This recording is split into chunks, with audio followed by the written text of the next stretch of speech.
We're raising innovators, bold and free, with IGLOW leading love into destiny. Umbrella of mercy, umbrella of peace, under your covering our love will not cease. We are your vessels, we're carrying your flame. In every seminar movie we lift up your name. LU.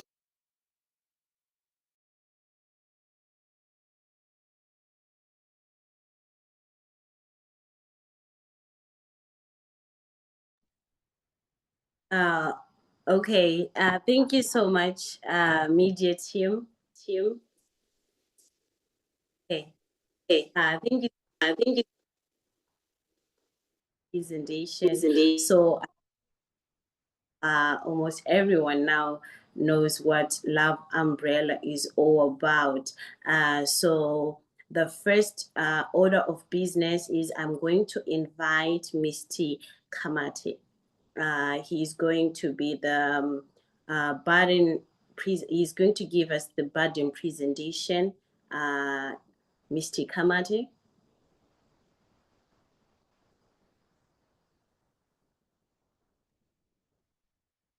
Yes, thank you so much, Dr. Beth. I hope I am audible and seen.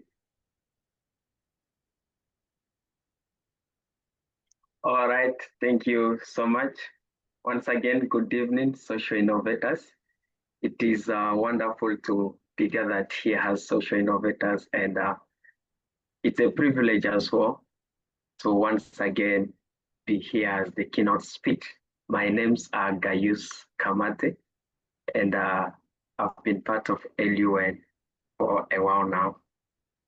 And I'm privileged to once again give you the burden or to present the burden of this year's IGLOW conference.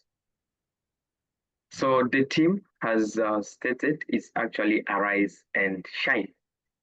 So I would say I would love to appreciate the LUN governance and also the entire organization team for curating such a powerful and transformative gathering. This is one of the gatherings that we have every year for social innovators, and as you have seen the theme for this year, which is Arise and Shine, I would say that it is not just a poetic phrase. It is not just any other theme that the governors and also the team came up with, but I see it as a call to action. So as you, a social innovator, this is a call to awaken the dormant dreams that are in you. This is a call to awaken those dreams, those projects, that wonderful dream that is in you and that gift that is in you. It is also a call to rise from ashes of fear and failure. You know, most of the times we do not get to use the potential that is within us because of the fear to fail, fear of what people say, fear of how things will go. So as you have come for this conference, know that you are called out to rise from fear, rise from failure.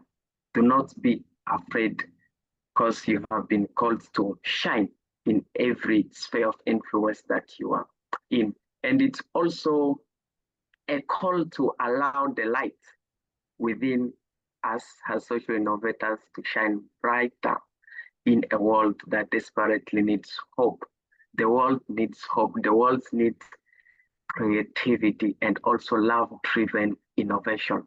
So you and I as social innovators, this conference has been put in place for you to arise. This conference has been put here for you to be able to shine in that sphere of influence that you are in. Are you in education? This is the right place for you to actually meet other social innovators who have risen, social innovators who are impacting the world around them. There is a quote that I love so much. It's actually for Marianne Williamson, which says, "Our deepest fear is not that we are inadequate, Rather, our deepest fear is that we are powerful beyond measure. What if I could tell you that that fear that is holding you back, it is just preventing your light to shine in that community where you have been put in? What if I could tell you that everything that is within you is needed in that community? And that fear, that doubt, that uncertainty is causing you not to arise and let your light shine. So today, as you have come for this conference, just make sure that you are arising. That fear will not hold you back. That doubt will not actually hold you back. That you will make sure that everything that is put in you is going to be used for the betterment of the community that you are in. You are a social innovator, and the world desperately needs the gift that is in you. The world desperately needs that which is within you. So I'll once again say that one of the burdens for this conference is that our gifts are not given to us by accident. Our gifts are not accidents. That's why we thought it was for social innovators to arise, that those gifts that are in you should actually be used to change the community around you. Because too often, we usually bury the gifts that have been given unto us. All those ideas, all those visions, and all the potential that is within you, you are burying it. Why? Because there is that fear that is holding you back. So as a social innovator, and you have come to that place where you are going to hear most of amazing speakers that we are going to be speaking more to us about how they actually arose, how they got to conquer that fear that was also holding them back. So do not let fear, do not let doubt, do not let uncertainty hold you back, because you have something to offer to the community that you are in. You have something to offer in that sphere of influence that you have been positioned in. And another thing that I want you to ask yourself is that, is my gift given to me by accident? If you know, and you know that your gift is not given to you by accident, then this is the time for you to arise. This is the time for you to arise. Whether your calling lies in entrepreneurship, education, technology, entertainment, or even finance, it is your time to transform dreams, passion into purpose. It is your time to transform those problems into projects. And if you know those dreams and those problems that are around you, problems in your community, this is a time for you to write them down and learn how you can turn them into projects. Because this is how we actually move from dreaming going to have impact in our communities. So you don't, again, need perfect condition to start. As a social innovator, don't actually wait for perfect condition to start. You only need the courage to arise. You only need the courage to arise, because only those who are making change are the ones that are so courageous to face that which is ahead of them. So as social innovators, the only thing that we need is to arise and change the community that is around us. And another thing that I would say is that you may start with little, but you must start with faith. You may start with little, but start with faith, knowing that whatever you are going to do in that community will work out and change will happen. And another thing, you might seem, you might feel unseen, but I'll encourage you by saying that you are not insignificant, because the world desperately needs that light that is in you. The world desperately needs that gift that is in you. So as you have joined this conference tonight, make sure that you are arising. You are arising, because great movements always begin with one person daring to arise. So if you want to make that change in entrepreneurship, you want to make that change in education, you want to make that change in I would say entertainment, in media, have that courage to arise. Start with faith. Start with faith. And you might feel unseen. You don't need the world to see you. You don't need the world to see you, but arise with so much courage. And what you are going to do will actually speak for you. So start where you are, use what you have, and do what you can do. Start where you are, use what you have, and do what you can do. So I would encourage us, as we have come to this conference, is that this IGLOW community makes you to understand that you are not alone. You are not alone. There are other social innovators here, thinkers, builders like you, people who believe that love and innovation can coexist, people who are tired of waiting and ready to create change. So you are not alone. There are people here that you are going to actually meet. And this is a time for you to network with them. Why? Because this is a community for social innovators. Because at IGLOW, we actually educate, we empower, and we impact. So we don't just talk about solutions, but we become solutions. So as you have joined here, remember again, you did not join by accident. You have joined so that you may become that solution that is needed in your community. You may become that solution that is needed in education, in entrepreneurship. So make sure that you are networking with other social innovators so that you will not feel alone. We are change makers, as the world needs people like us to change the things that are stuck in our communities. And as a call to action, I want you to write some few things. I want you to write some few things as we are about to actually start to officially even start with this conference. So you write down some few things, and I'm just going to be asking us these few questions. What light are you hiding as a social innovator? What light are you hiding? What dream are you postponing? And what community is waiting for the solution you carry? So there is a light that you are hiding if you have not yet taken that step or leap of faith to arise. There is a dream that you are postponing. So what is that dream that you are postponing? And there is also a community that is awaiting for you, a community that is waiting for you to change certain things. So what is that community? Write down those things, and as the conference will be going on, I'm sure that you'll find so many answers, and you actually don't have to wait for permission. Don't wait for perfection, and also don't wait for validation. The only thing that you need to do is to arise and shine in that community. As it is written, the world is waiting for you to make a change. So to conclude, as we step in the days ahead, may this conference not end when the sessions do. Make sure that today's IGLOW International Conference will not just end when the sessions end. All the lessons that you're going to learn today, don't let them end when the sessions end. All the impact, all the people that you're going to meet here, don't just think that you met here and that will be all. Connect with people. They are social innovators like you, and there are people also who desperately want to change their communities around them. So do not actually let this conference end when all the sessions end, but let it be the beginning of new collaboration, projects, and movements that change lives.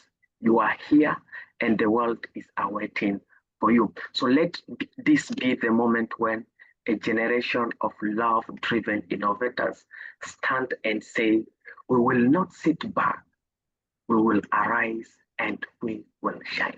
We will not sit back, we'll arise and we will shine. It is my desire that as you've joined today, may your light never dim. May your light never dim. So wherever you are, dear social innovator, arise and shine.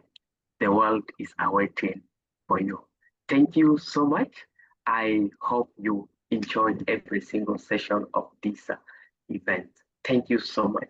MC, I will hand it over back to you. Thank you.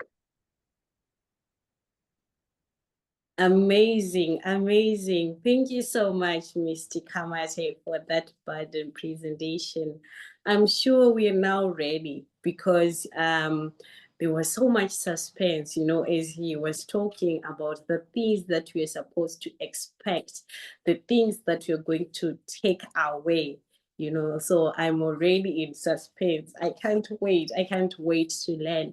And also take note of something that he has mentioned, that all the people that are here are also social innovators. They are all social innovators. So they want you to do the same thing, almost the same thing with you. So connect. Don't leave this place without getting something. Don't leave this place without knowing something. And he also posed these questions. He said, what light are you hiding?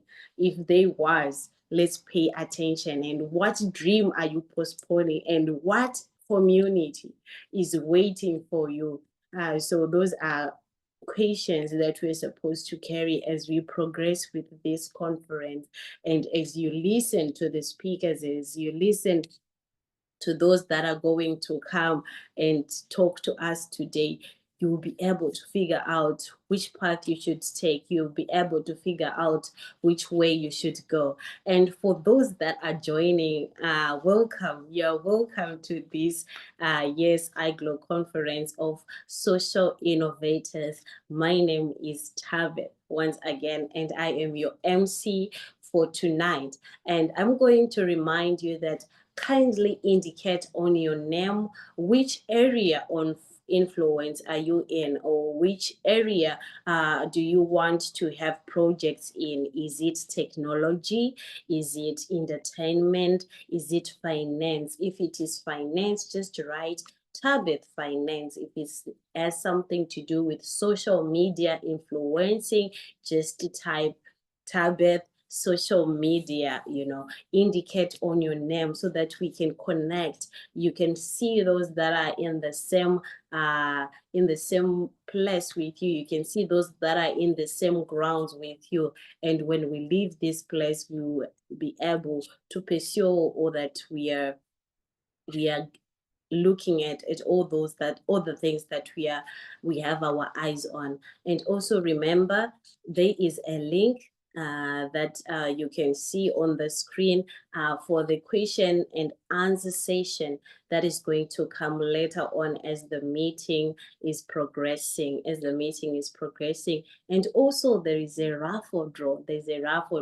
So I'll be taking note of those that are paying attention, and those that are interacting with me in the chat box. You will be eligible to be winning the raffle draw today.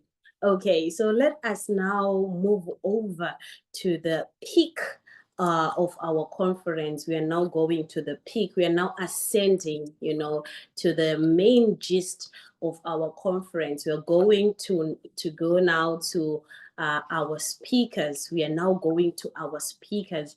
So now I'm going to introduce our very first speaker, as he's going to take over. Okay. Our first speaker for tonight is Mr. Maxwel Ahiafor. Mr. Maxwel is a Ghanaian medical scholar, an enthusiast, and founder of Brave Ribbons Advocates, BRA, a global medical outreach initiative, currently pursuing his MD in family medicine with a focus on interventional cardiology and AI in healthcare. Maxwel is passionate about transforming lives through medical innovation. At IGLOW 2025, he'll be speaking on health tech, exploring how technology is revolutionizing healthcare delivery across the globe. Okay, so Ladies and gentlemen, I hope we are ready. We have our notebooks ready. We have our full attention to what is happening. Please, Dr. Maxwel, can you kindly take over?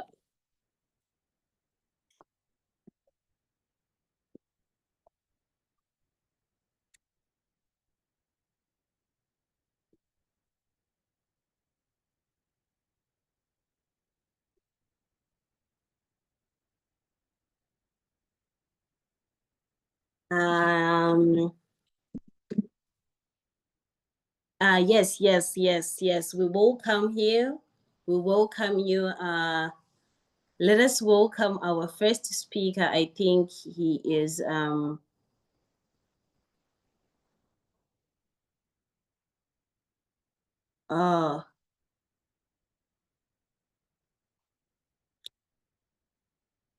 Dr. Max, we have already introduced you. I'm seeing that you are just entering the meeting. We have already introduced you, sir, and we are ready to hear from you. You can kindly take over, Dr. Max.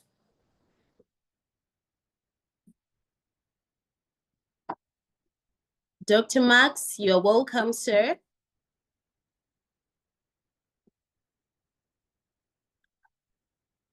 I think he is not readily available. Okay, as we wait for him, is there, okay, he's here. Dr. Max is there. Sir, you're muted, sir. I can't, okay, I couldn't unmute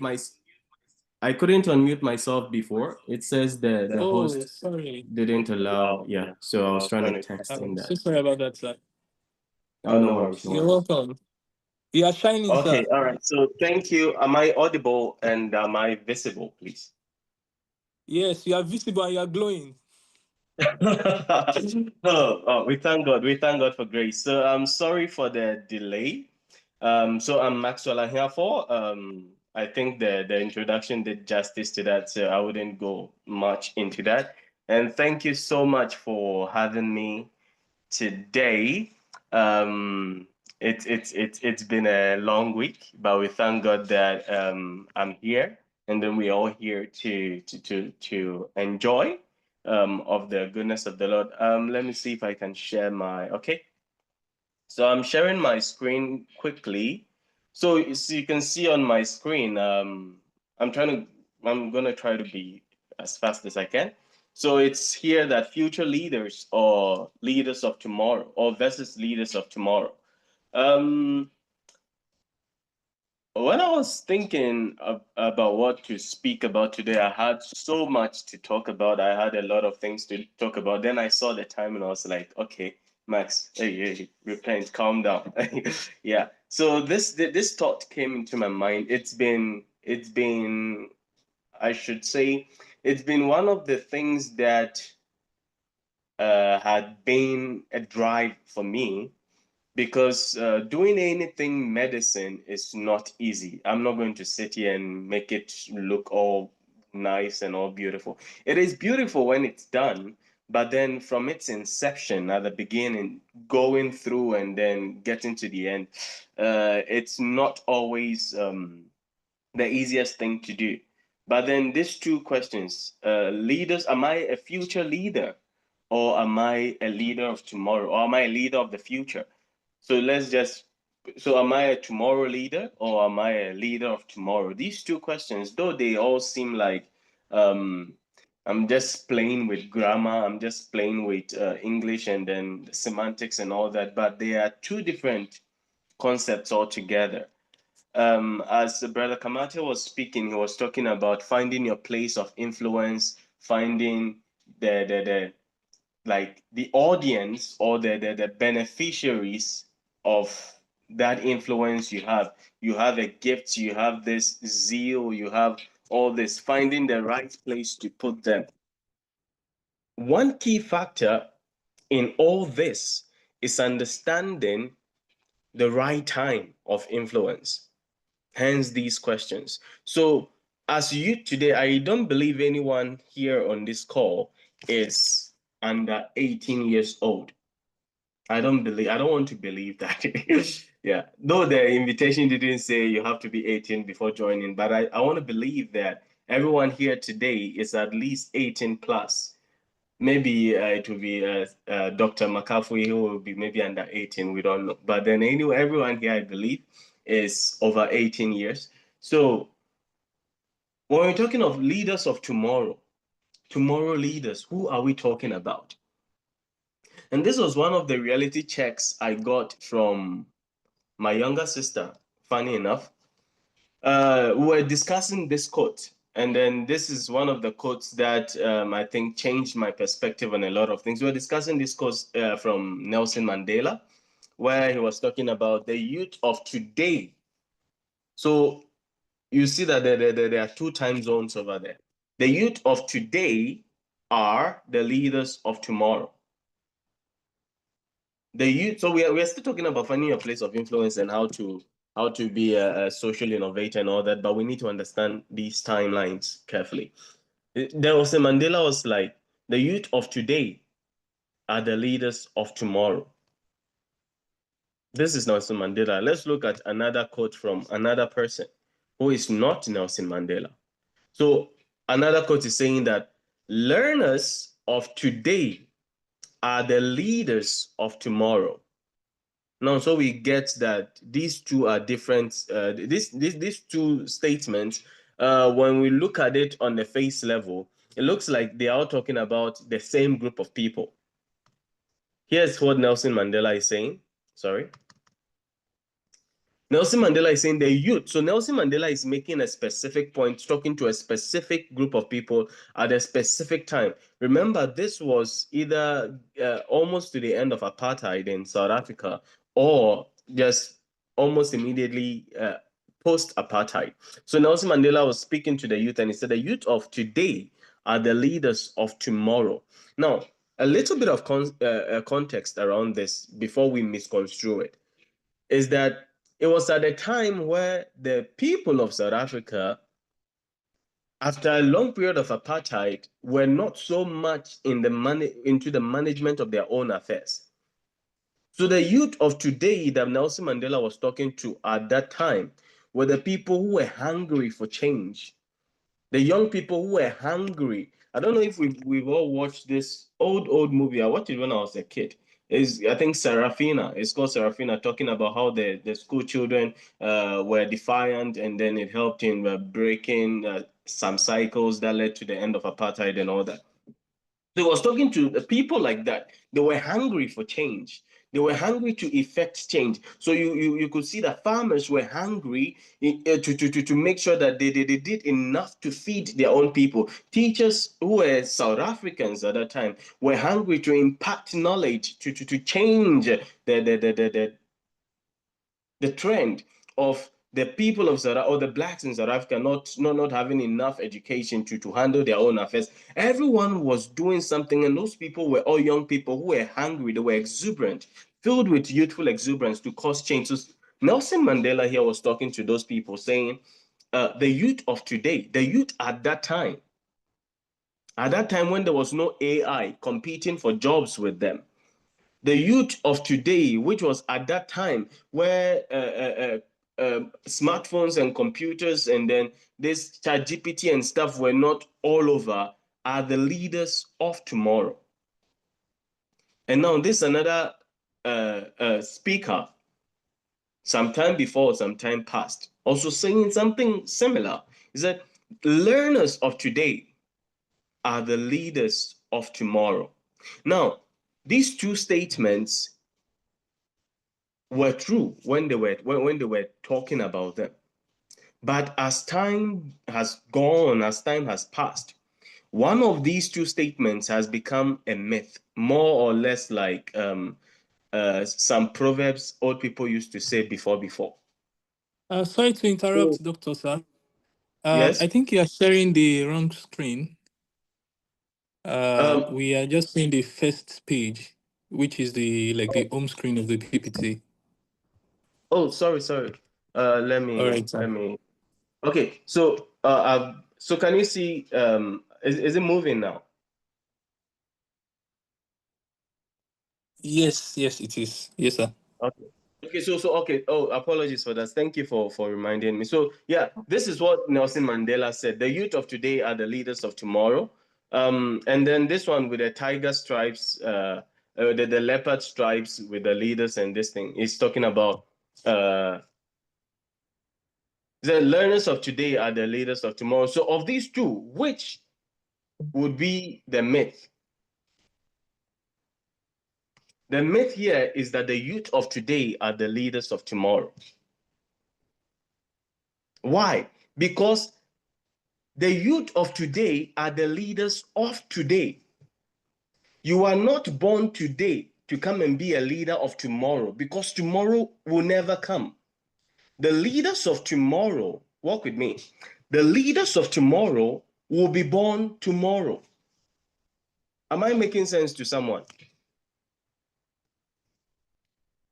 Please, am I making sense? You can't be born in this generation and you want to now be effecting change in another generation. It's an error. Is someone listening to me? It's an error. The youth of today are the leaders of today. The leaders of tomorrow will be born tomorrow. I almost said hallelujah. The leaders of tomorrow will be born tomorrow. So when Bible say redeeming the time because the days are dangerous, it wasn't talking about the days are dangerous for the days that are yet to come are dangerous. The days are dangerous because the time you are living in, there's so many things that are blocking our view. I don't want to go scriptural, but permit me to use one scripture. He said 1 Corinthians 4 verse 4 said that the gods of this world have blinded the eyes of they that believe not, lest the glorious light of the gospel of Christ be known to them. Now, the gods of this world are the people that we call in power. Why is it that some group of the youth, a group of youth, are still believing in this notion that they would affect change in some in some tomorrow to come, while another group of youth are doing stuff now? So it is a myth, or it made sense when Nelson Mandela was making this statement that the youth of today are the leaders of tomorrow. My brother, my sister, my friend, fellow social innovator, you are not a leader of any tomorrow. You are a leader of today. You are a leader of today. Why am I saying this? Because there are a lot of needs that need to be touched. But because it's now a political mantra, why is it that in the West, young people are in power, but old people are still ruling Africa? People who are supposed to be enjoying some retirement homes, even writing their wills and making plans for their funerals, are still ruling us. And the best we can do is to go on social, buy data with our own money, go on social media and go and rant. Because we are still living in the notion that our time is tomorrow. But tomorrow will never come. Because tomorrow has its own tomorrow. Tomorrow has its own tomorrow. You will not miss your time. Like Bible said that there's a time and a season for everything. You will not miss your time and your season now. And you're not going to be struggling for leadership with the people who are not yet born. So leaders of tomorrow will be born tomorrow. However, who are we? We are learners of today. We are learners of today. So that together we will shape the future. We will shape tomorrow for those who will be born tomorrow. The reason why some people are old money, because their great forefathers understood the times and the seasons. And they led when it was time for them to lead. So when it was time to pass on the torch to the future leaders came and they inherited the resources to build their present. But here we are, still hoping that we'll be leaders of some tomorrow to come. It's a lie. And when politicians hold on to these statements that you are the leaders of tomorrow, invest in your education, you are the leaders of tomorrow, the technology you are using today will be useless tomorrow. When I was in primary school, when you are watching a movie, we are watching a movie or a video on YouTube and it's buffering for like 30 minutes, you still had the patience to watch. But today, when a video is buffering for 3 seconds, you want to fast forward because you don't have that patience. The technology has come too far for me to be waiting for a video to buffer for 30 seconds. If I'm watching a video and I cannot see the end of that, I cannot guess the end of that video in the first 5 minutes, I'm not watching. Why? Because technology has come far. But here we are still living in the reality that was there like before we were born. Our grandparents were hearing, you are the youth of today, you be leaders of tomorrow, before they gained independence. Our parents heard the same story, and here we are also believing the same stories. While the political class or the people who are leading today are preparing their children. Oh. So you'll be there. Don't be the leader for today. Okay? Don't be the leader for today. So how did I even start? So it was this whole idea that, Max, don't waste your time preparing for any tomorrow because tomorrow will never come. This is what pushed me to start doing things differently. This is what pushed me to start doing things differently. I'm like, yeah, we've had generations of doctors who come and go. They spend years in medical school. They go back and they go and do 9 to 8. Doctors do, I think, 8 to 2 or 8 to 9. I don't even know anymore. So doctors, they crack their heads in, they are usually the best students in high school. Then they are selected, they go to medical school. After medical school, they go and then they go back into the medical system, and it's like the same thing is being recycled. And I'm like, still people are dying of malaria, which people shouldn't be dying of. People are dying of simple stuff that they are not dying of. Why? Because we have accepted this notion that we are the leaders of tomorrow, and we'll live in today and we'll die today. They will do nice funeral for us and we'll be gone. And the tomorrow will never come to meet us. So when, like I said, I was reading this Nelson Mandela quote with my sister. The way I like to do big brother stuff and be there doing teachable moments with my younger sister. And I was there, I was thinking I was spewing nonsense until this young girl who was in junior high school at that time asked me, so what if you die before tomorrow? Then I realized, hey, Max, you are not the leader of tomorrow, yeah. Your time to make any change is today. So then I started asking myself, what problems can I be a solution to? And my friend, you'll be surprised. Please, somebody should remind me of how many minutes I have more before I get carried away. You'll be surprised. You'll be surprised at how many things are going on in society right now that you think you cannot change. You will be surprised. So it all begins with this question. So you're like, but the medical, this thing, you need to get license, you need to blah, blah, blah, blah, blah, blah, blah. The idea for Brave Ribbons Advocates, which is the NGO we started, it's a funny story. It came when I was still a medical student. I'm still a medical student, by the way. Yeah, it came when I was doing my bachelor's. In COVID, when people were even now looking for excuse not to go to class, I was thinking this and that. Hey, so I'm in China here. these people, their government is initiating lockdowns and blah, blah, blah, blah, blah. They're having nose masks and this day. What about people at home? How are they going to cope?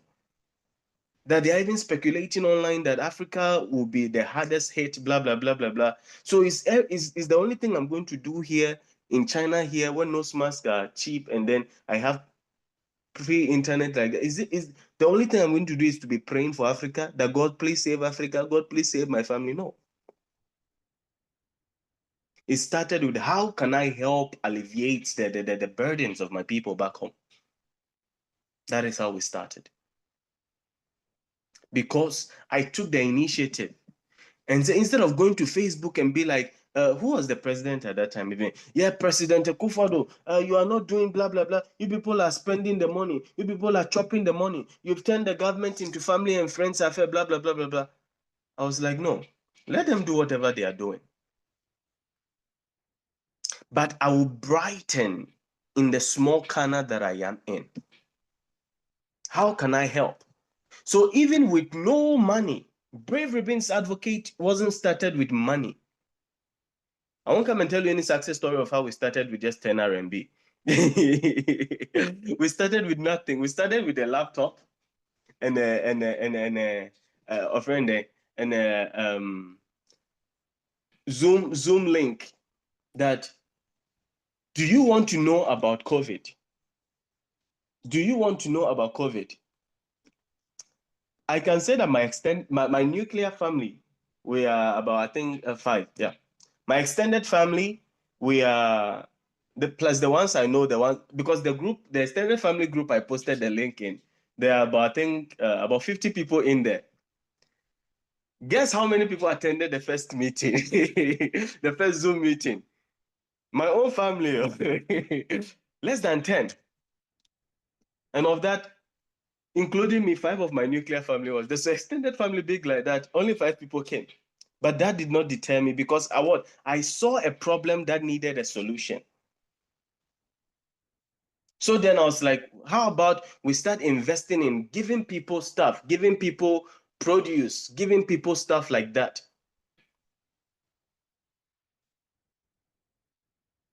And that led to the second phase.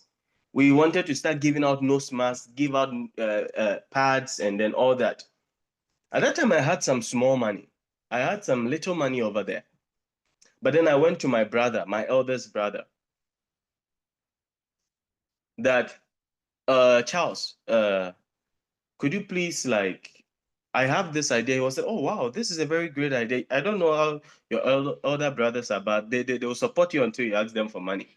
I'm like, yo, so can you give me like 5,000? I didn't add any denomination to it. I didn't specify whether it was CDs, dollars, naira, kobo, or anything. I said, can you support me with like 5,000? I have an idea for this NGO, and I would want you to be one of our benefactors at the beginning. Then says, so who else is on board? I'm like, for now, it's just me. And then I'm trying to recruit a few medical students here and there. Then when we become big, we will now have something to show to the external investors. So Charles looked at me, and then he was like, oh, so you don't even have any proper plan, or you don't have any proper plan worth inviting external investors for? It is me, my money, that you want to waste. My own brother, one mother, one father. It's not my stepbrother. He said, oh, so it is me, my money, that you want to waste. If you are not African, you might not decode that this is a no. He used the question to tell me that it is me, my money, that you want to waste, meaning that, dude, stop dreaming. Then, I don't know why my siblings like giving quotes like that. So he said that, Max, do you know that a vision without provision leads to a revision of that vision? Give me money, you are here speaking in parables to me. I'm like, hey. Then later I understood. They said the vision is to start an NGO to help people, but there is no provision. There is no money to support this. So the end, I would have to revise this thing that, okay, the vision was that I want to support a lot of people. But because there's no money, let's revise the vision to just be praying for people there. So a vision without in this case, the provision that needed to be made for this vision was money, was the time, was proper research, was human resource. And I didn't have any of that. Or I didn't have it to the level that my own brother would see that this was worth investing in. So then I spoke to myself and I looked into my heart and I made this quote for myself, that don't try to look for investors if you are not ready to sacrifice everything to be the sole investor of this vision. So you might have a business idea. Some people, I met some medical students, they said, oh, I have a research plan. I have this big thing I want to do. But no one is believing in me. No one is investing in me.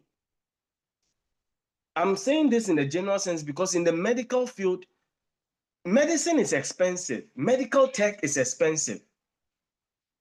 So until you are ready to invest, say that this vision, if no one invests in this vision at all, I'm ready to use my own CSC money. I'm ready to use my own time. I'm ready to have sleepless nights to do the necessary research that needs to be done, to find the necessary people that will help to do this thing before I go and look for investors out there. So this is a warning I gave myself, that Max, don't go trying to look for anything. So what did I now start doing? I'm like, yeah, AI is the next big thing. And what I'm trying to do with Brave Ribbons Advocate is to offer public health service.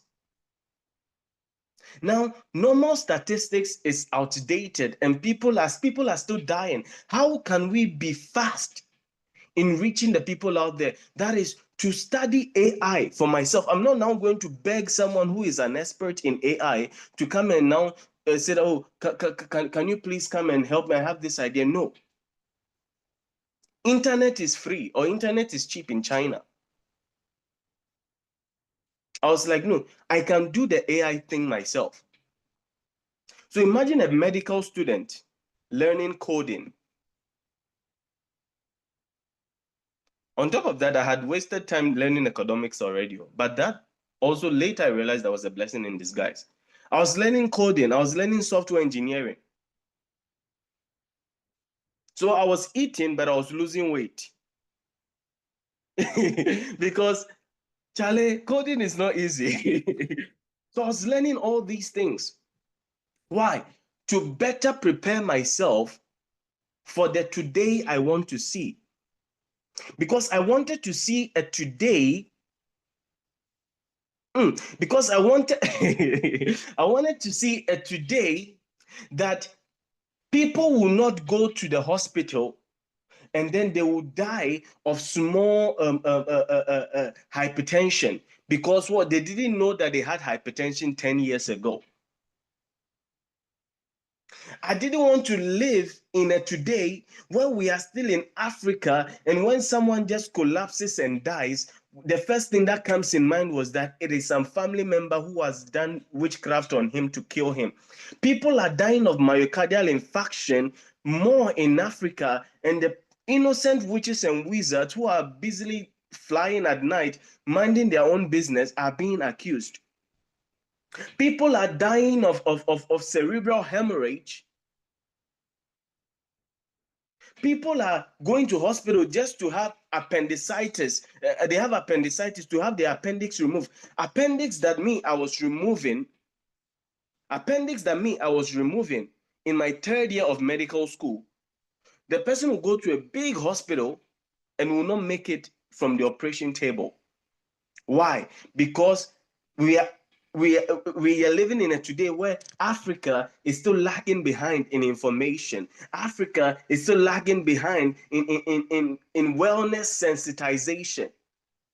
That is not a today I wanted to live in. And I wasn't ready to go and be begging people. If my own brother could tell me that he's not ready to waste money on a project because he didn't see that the project was matured enough, what do you think an outsider would tell me? So what did I do? I built myself. I surrounded myself with resources. I added value to myself so that no one will come and be telling me I'm a leader of tomorrow. What if I die tonight? So we are walking about with this mentality of we being leaders of tomorrow, and our today is wasting away. You come to China and you are doing economics or you are doing medicine, and medicine is the only thing you are studying. So what is the difference between you, who is in China with all these resources? What's the difference between you and someone who is studying in, let's say, somewhere, let me use Ghana, where the person still has to use notebooks like plenty? What is the difference between you? So when I was interviewing for my current fellowship with WHO, the interview was done by some of the professors in Tsinghua University. So they asked me, yeah, I see you doing economics and this. So aside from medicine, what else can you do? So that question shook me. But then that was when my pride started. I'm like, oh, okay, so I know a little bit of AI, and I'm working on some minor applications of AI in skin detection. Before I graduated in my bachelor's of medical school, MBBS, I had created an application that can detect skin diseases with 85% accuracy.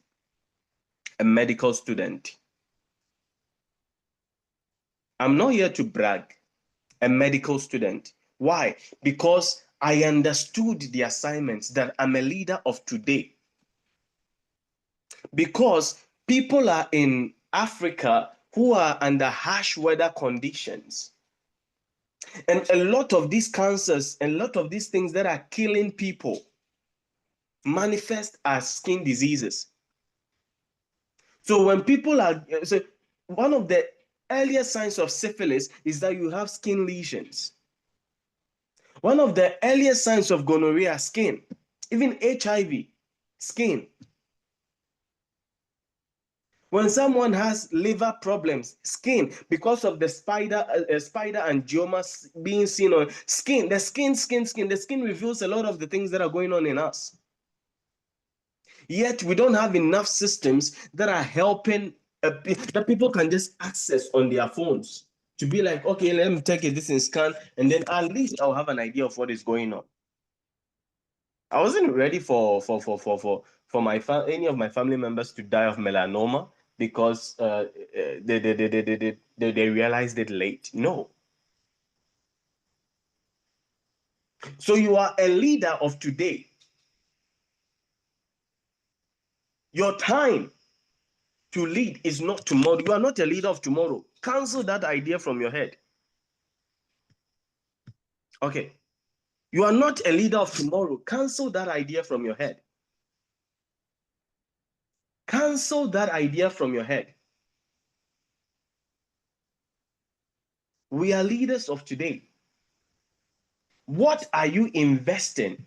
And what dream or what vision do you have? No matter where you are, especially those in China. If the major you are studying is the only thing you are studying right now, I'm sorry, you are wasting time. I stood before I close.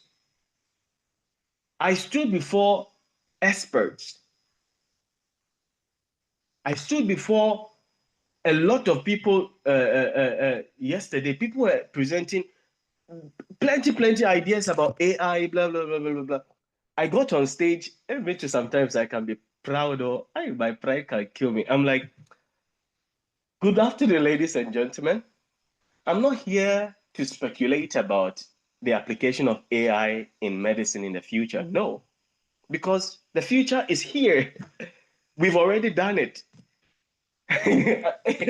People were like, what is this boy talking about? And when I started presenting, people were now like, oh, what they are doing now is what this guy did like some 2 years ago. At that moment, the amount of pride I felt in my heart, nobody could tell you. And because of the mindset I have, you see, you'll be drawn to a certain kind of people. You can't say you want to be a modern doctor and still be learning medicine like somebody, you still be reading the books hardcore. Nobody has time to be reading books. You are an African medical student in China where you can do research very easy. And then there are so many research gaps in hospitals back there. And you are waiting for you are waiting for your Chinese professor to give you a topic before you publish papers. You have the contacts of the doctors back home and you are wasting it away. So you have the research tools here, you have the research sample back home. All it takes is a phone call or an email, yet you are wasting time in China here, waiting for your 6 years to come and pass. So you put that sash around your neck and take pictures and post on Instagram. May God have mercy on us. I don't think the time is enough to talk about going into medical tech and all that. But then I think this cuts across and does justice to medical tech. And I apologize for taking a few minutes beyond what I'm supposed to take. But what I want to leave with us today is that you are not a leader of tomorrow. Delete that idea from your head. You are a leader of today. Tomorrow is for those who will be born tomorrow. You are here today. Redeeming the time because the days are dangerous. The days are dangerous because politicians are lying to you. The older people are lying to you. Your time to shine is now. Find a problem that you can be a solution to. That is where it starts. That is where it starts. Find a problem. It doesn't necessarily have to be one problem. Find plenty of problems you can be a solution to. You'll be tired. It will seem stressful, but do it anyways. And don't ever go to sell your idea to anyone if you don't think this is an idea that I'm willing to go broke for. This is an idea that I'm willing to lose sleep over. Because you'll be ridiculed and you'll be forced to leave it. Thank you for having me. I believe at another time we'll find a better time to talk long. But I'm leaving us with, you are a leader for today. You are a leader of today, not tomorrow. Tomorrow leaders will be born tomorrow. Thank you very much. Over to you, MC. Thank you so much. Thank you so much, Dr. Max. That was a very impactful presentation.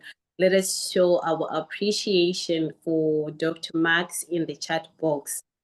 All I can say is wow, wow, wow. A lot of rhetorical questions over there so that you can just ask yourself and meditate upon them. He said, you are wasting time. I felt like you were saying it right beside me, telling me I'm wasting time, you know. And I'm sure all of us can testify and say that surely we were moved by that presentation. We appreciate you so much. I would like to remind you guys that we have our vote whereby we're going to have gifts for everyone, and we are going to unlock it at the end of the meeting. So just stay ready, and we'll give you the passcode to unlock it. For those that just joined, my name is Tabet and I'm MC for tonight.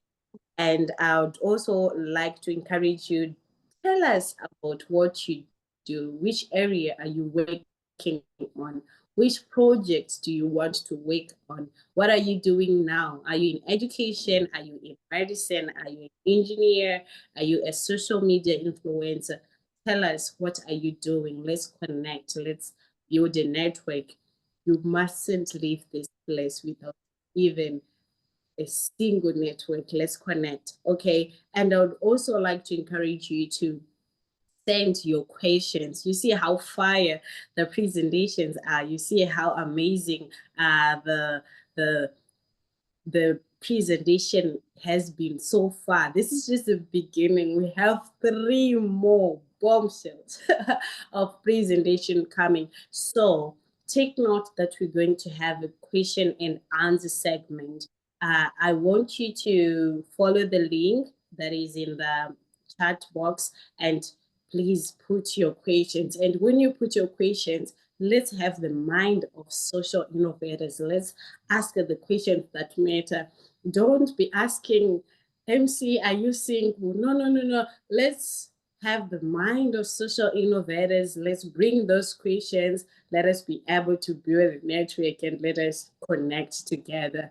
Okay. Thank you so much for joining. And now I'm going to move over to the next speaker. I told you that our conference is on its peak right about now. It's on its peak. And we are now at the gist of it all. We are getting what we really need to move us, okay? So I'm going to introduce our second speaker. So our second speaker is Komana Katanga Tetteh. Okay, so these are actually, I have amazing news. In fact, our second speaker is celebrating her birthday today. So let's wish her a happy birthday in the chat box. Happy birthday, ma'am. Thank you so much for sacrificing your day to come and talk to us, to come and be impactful. Let us celebrate her in the chat box. Let us celebrate her in the chat box. Yes, yes. Okay. Before I continue with the introduction, I almost forgot. We are going to have a raffle draw, as I mentioned earlier, and we are looking for people that will be eligible for this raffle draw. So I'm going to ask a question. I'm going to ask you questions. Yes. The first question that I'm going to ask, if we were paying attention, the first person to answer is the one that I will take. Please don't say, I answered first, but my network, the first one that I will see with the right answer is the one who wins. Okay. So the questions are based on the presentation that we just had. Okay. And the first one is, which African leader did the first presenter made reference to during his presentation? Which African leader? South Africa is a leader. Wonderful. Sister Mona Lisa, you're doing well. You're doing well. I didn't know that South Africa was a person, but it's there. I have met people with such names, people called Egypt, people called Nigeria, but unfortunately, that is not the answer that I was looking for. Okay, so later on, I'll check the chat box and I'll let you know who was, Nigeria. Wow. Okay, and I'll let you know who was the first to answer the question. And the second question is, what's the full name of the speaker who just finished speaking?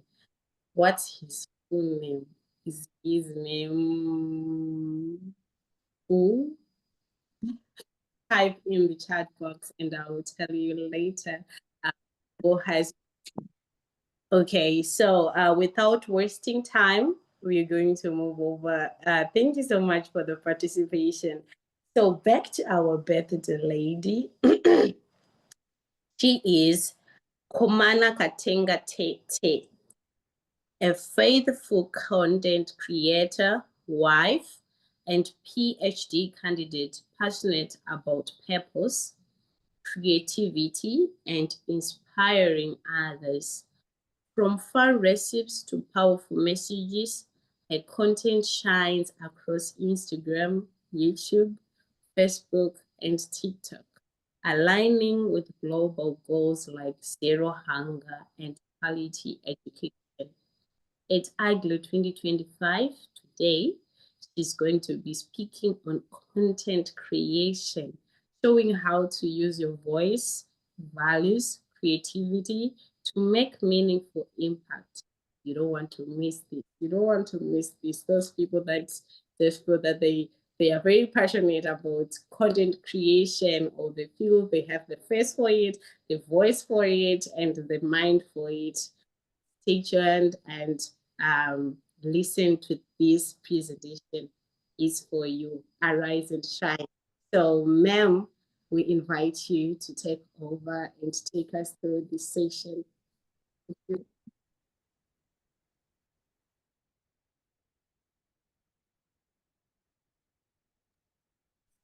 Sorry, you're muted. You're muted. Can you kindly unmute your mic? Sorry.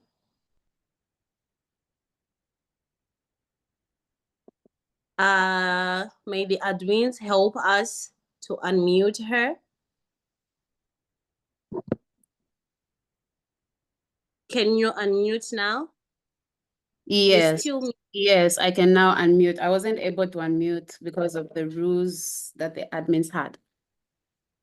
Thank you. You're welcome, ma'am. Thank you very much for that warm welcome and for all the birthday wishes in the chat box. Thank you so much. I'm really grateful.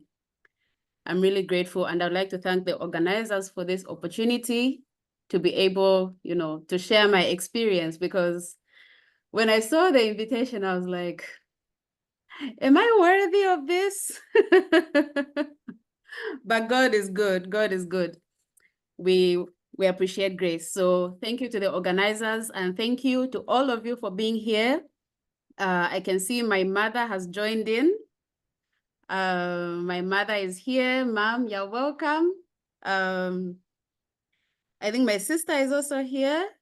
And I'm with my husband, so I'd like to also thank him for his support, and also my family for their support, throughout the journey. So I had a PPT, and people of God. Okay, let me say this testimony at the end of what I'm saying, because if I say it now, I might start crying again. So let me just start. Okay, so my name is Komana Katanga, as the MC introduced, and I've been doing content since COVID actually, and my content started with dancing. I used to dance with my friend on WeChat. We used to dance to just different songs. It was really fun. I'm sure some of you have seen me there and you just don't remember, or you're like, I've seen her somewhere, but I'm not sure. But anyways, that's how the channel started. I started the channel with my friend, and we just used to dance and, do just fun things together. And then my friend left after we finished our master's degree, and I thought of what content I could do. And, cooking is something that I love. So I said, okay, let me do cooking. But I was too shy to do it alone. So I was doing faceless content. I was just posting recipes without my face because I was shy and maybe also a little bit insecure. I was like, okay, what if people see me? And maybe someone doesn't like me, they won't like my content, so let me not show my face. But, eventually I got used to the camera and I said, okay, let me break out of the shell. So many people ask, how do you start creating content? You just start. You just start. You will never have the best equipment. You will never have, all the knowledge that you need. Even the best content creators are still learning and learning new things. It will surprise you that they have so many followers, but they're still learning. So just start. You will learn as you go. Just start. I mean, all of us were babies once. If we all said, oh, I will not crawl because I'm scared, you will never walk. So you just start. You start by crawling, and later you walk, later you will run. Later, you might even be the fastest runner in the world. Who knows? Yes, so that was 2020. Yes, 2020. That's when I started. And then 2021 or 2022 is when I started posting on Instagram. And that's where I got to know people, grew a community, and then I ventured to Facebook, and then YouTube, and now TikTok. So you just don't boom everywhere at once. Do everything at your pace. But however, if you feel you're going to be doing content for a long-term thing, I would advise you to open your channel on all the apps. Even if you're not posting, just open your channel. Because I've seen famous content creators try to open maybe a new TikTok page and they get copyrighted because someone else had been posting their content with their name and making money off of it. How fair is that?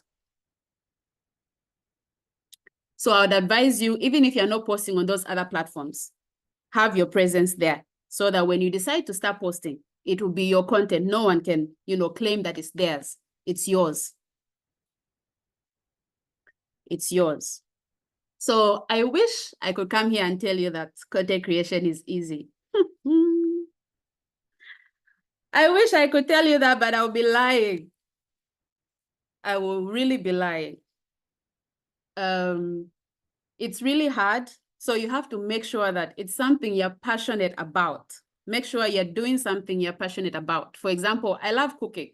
So even though I don't create content that day, I still have to cook. But then anytime I try to go out of my usual schedule to create content, oh, it was a disaster.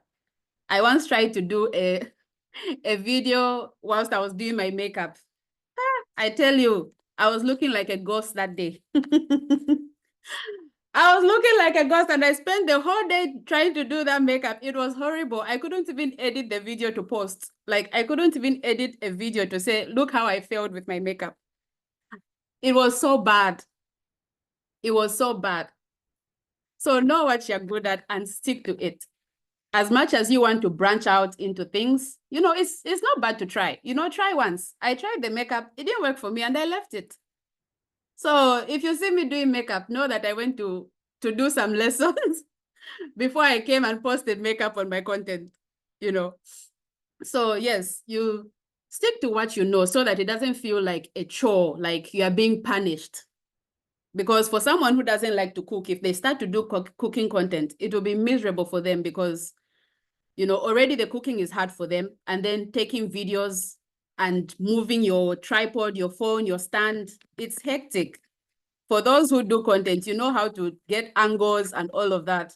And if you're not passionate about what you're doing, you will really be frustrated because those who are passionate, we are frustrated sometimes.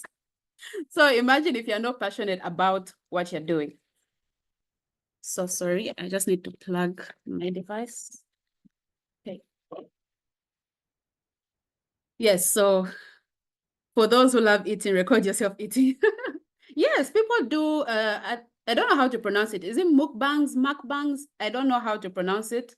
But, some people do eating content and, it works. It works for them. So I would advise you to just start from wherever you are. When I started, I was using an iPhone 6 that I had been using for over 3 years. My phone would die sometimes. My phone would die sometimes, things would malfunction, but, I was just having fun. And like I said in the beginning, it started as dancing content. And in the long run, I didn't feel like I needed to be dancing anymore. I mean, there's a time for everything, I believe. So as a content creator, it's also okay to reinvent yourself. You don't have to be stuck in the same box. If you want to, branch out and do something else, do it. Do it, reinvent yourself because it's your brand. You are the content. It's not the food. It's not the, the products you're advertising. You are the brand. So when people see you, what do you want them to see? Or what do you want them to know about you? Because I was just posting food content after the dancing. I just stuck to food content. And now I'm trying to do more of lifestyle content, even though it's hard because I really feel like I have a boring life. I feel like I have a boring life. I just stay indoors. I don't really go anywhere. I don't do a lot. So the lifestyle content is a challenge for me, but I'm trying. I'm trying. And I'm trusting God for grace. Oh, the chicken series. Yeah, that series, I also loved it. I loved it too. Okay, so Some of the challenges you might face as a content creator. Sometimes you not feel motivated because you post and then you get 1 like. And maybe you spent all night editing that video and you just see 1 like and 10 views. How do you post the following day? You still keep posting because, like I said, you are the brand. So what exactly do you want to see, later in the years? I was thinking about what I would say today, I think a week ago or so, and what came to me is a tree, a forest. Every forest started with 1 small tree or 1 small seed. So every post you're making is a seed to your forest, is a tree to your forest. Every single post. So if you say you're not going to post because you don't have views, you don't have likes, your forest will not grow. It will not grow. You have to grow your forest. And you start 1 tree at a time, 1 tree at a time, 1 seed at a time. So you have to motivate yourself. Even if you're not motivated, post. Forget motivation. Okay. Forget motivation. Even if you're not motivated, post. Because in the long run, it will pay off. Because there are videos I've posted that I didn't even, really think much of. And up to now, I see people liking those videos. I'm like, what are you liking? But, everyone comes to, your page for different things. So maybe that's what attracted them. That's what attracted them. So the next thing is sometimes you feel burnt out because, especially if you don't have a team, because I'm the editor and I shoot the videos, I edit the videos, I come up with the ideas. I don't know what's the name of those people. The ones who come up with the ideas, yes. I'm that, I'm all of that. I am the team. So if you don't have a team helping you out, you will be burnt out. So when you're burnt out, rest. Get the rest that you need and come back refreshed. Come back refreshed. And when you come back refreshed, you might still get those 10 views, but you keep going. You keep going. You keep going. I think I made a post sometime last year that I saw something on social media and someone said, you feel like your followers or the people that are viewing your posts are not a lot. Put those people in your bedroom. So let's say 100 people viewed that video, 100 people in your bedroom. Is there still going to be space in your bedroom? No. So change the way you're looking at your audience. As much as it's numbers, they are also people. And when I had that realization, everything just flipped. Like they are actual people. The same way you're a person, they are also people. They are not just numbers. They are people. So you show up not just for you, but for them. Because as much as you are posting for them, it's also for yourself. Because I've grown a lot since I started posting content.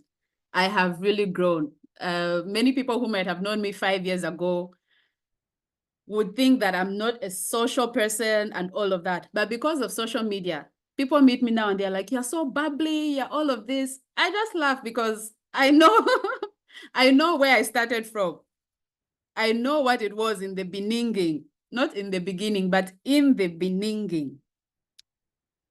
So it also helps you grow in different ways. You interact with many people. I've interacted with people that I wouldn't have imagined interacting with. Last year, I received spices from Zambia from 2 big brands for free because of just posting. Not even having 500 followers, not even 1,000 followers. They willingly sent me the spices. Just like that. Because they see that I'm posting food. I mean, if I wasn't posting any food and I asked for spices, what would they send? So it's also for you. as much as it is for your audience, it's for you, and you think of the goals that you have. Is it long-term, or is that something you're doing just to pass time? And what exactly do you want people to know? You know, what do you want people to see when they come to your page?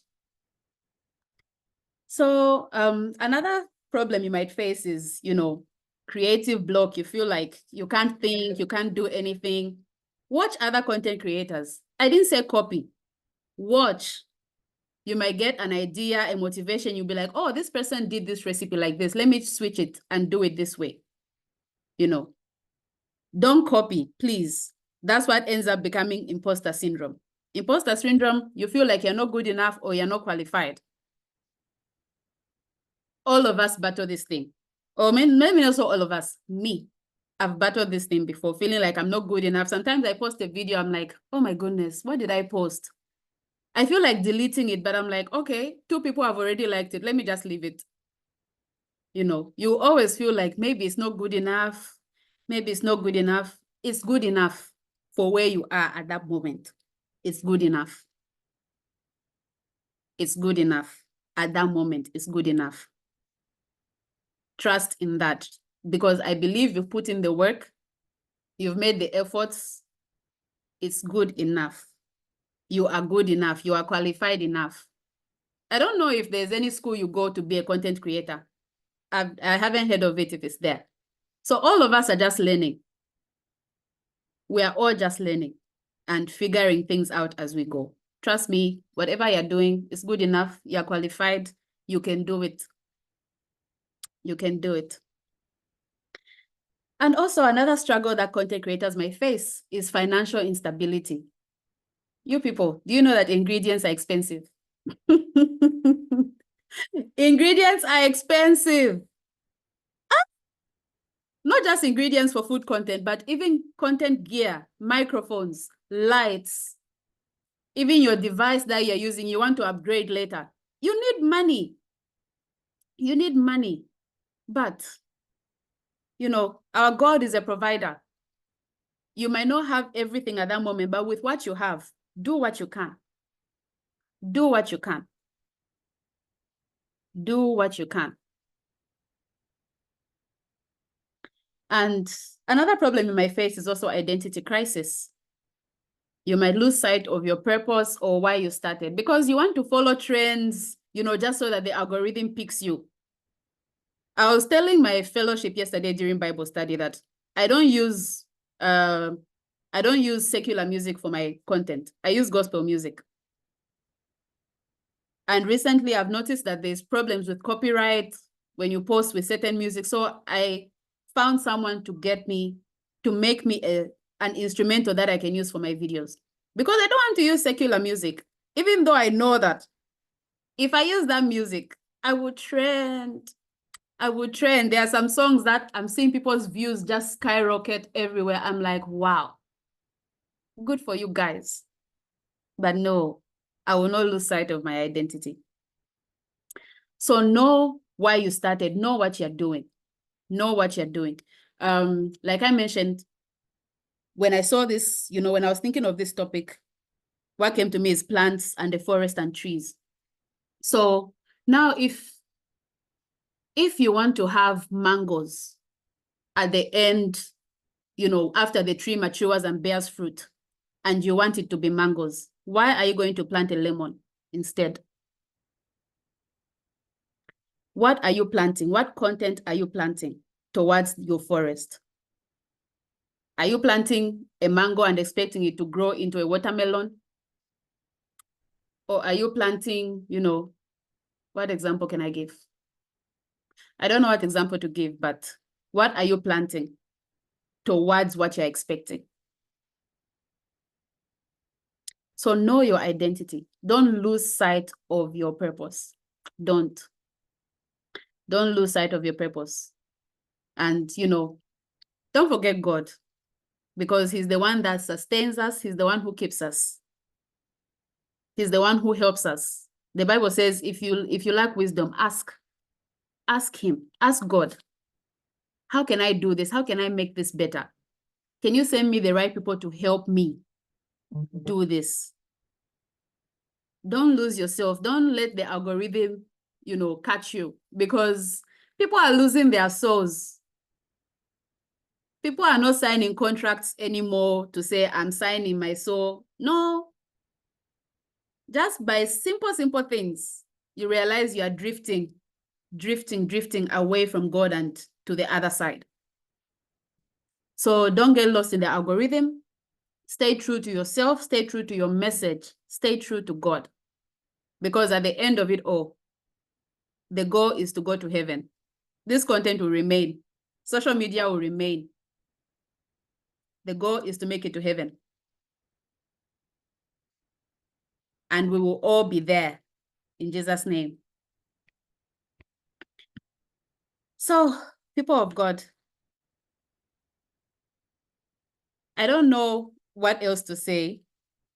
I'll just read a scripture. Galatians 6, verse 7 to 9 reads, "Do not be deceived. God cannot be mocked. A man reaps what he sows. Let us not become weary in doing good, for at the proper time, we will reap a harvest if we do not give up." Can someone shout hallelujah? Oh, you can't unmute. Please just put it in the chat box. Just type hallelujah in the chat box. So we have to be careful what we're sowing, because we will reap. And we shouldn't grow weary in doing good. If you are creating content and you are spreading God's word, you are doing good. Don't grow weary. I know it gets tiring. I know. If there's anyone who knows, I know. Okay, so people of God, remember to sow the right seeds, grow your forest, and plant your trees. Plant the right trees and grow your forest. Thank you very much. I hope you've learned something. Oh, my testimony. I wasn't going to share this, but I just have to share. So I was on the train earlier today, and I had to transfer stations. And when I was transferring at that station, I forgot my backpack that has my laptop in it. That has my PPT for today in it. That's why you're not seeing a PPT right now. And I managed to call the train people. I had the officers help me call them and all of that. They said they would look for it. I described my bag, told them where it might be, everything. I kept waiting for them to call me, nothing. I arrived, I still went to the police again. I told them my situation. They said, oh, I should just wait for the call. Just about 10 minutes before I spoke, they called me that they found my bag and they're sending it. So glory to God, that's my testimony. And, God bless you all. Thank you for the opportunity. And I hope to see you all creating content. MC, over to you. Amazing. Thank you so much, ma'am, for that presentation. Yeah, start small. Just start where your talent is, where your passion is.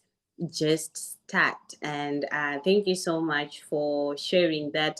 Ladies and gentlemen, let us celebrate our second speaker for that apt and very, very, very beautiful submission, which is so true and raw, to let us know of what it takes to be a content creator, what you need to be doing, what you have to expect as you get in the field. Okay, so right now, if you remember, I was saying that we have a raffle draw. Now is the time for that raffle draw. So we've been watching you, all the people that have been participating in the chat box, and those that answered questions correctly, even those that didn't answer correctly, but they were participating in the chat box. We've been watching you and we were taking down names. And also the people that registered that they are going to be available for today's conference are also going to be eligible for this raffle draw. So for this raffle draw, I'm going to invite Mr. Olabode.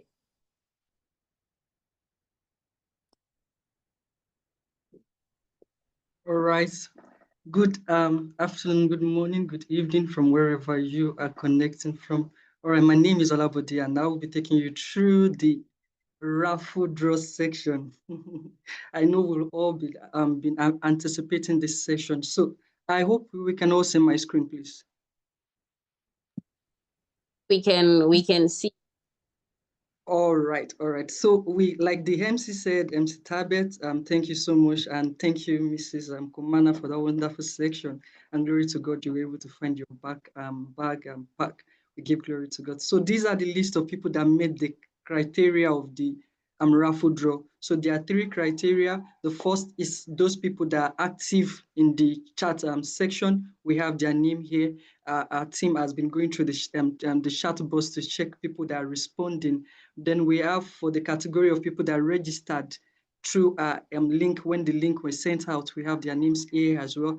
And lastly, we have the people that answered question correctly. I think one of the questions that was asked was who was the name of the first speaker, the full name, and the answer was given, and the first person to answer correctly. So now is the time to spin the name. This is a wheel of name. So I'm going to spin it. So just please close attention to the screen to see who the winner is. So we're going to have 3 spins. So first spin, we get the winner from there. Second spin, we get a winner from there. And the third spin, we get a winner as well. So I'm going to do the first spin now to get our first winner.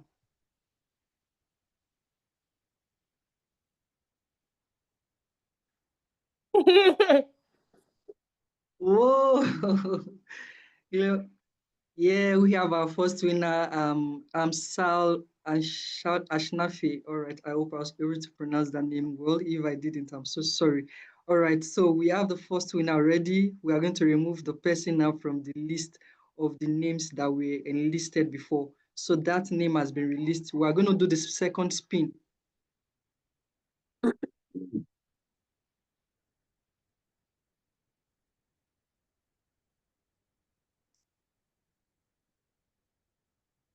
Oh, we have the second winner. Sister Mona Lisa is a winner for the second phase. So we're going for the third phase now, the last and final phase.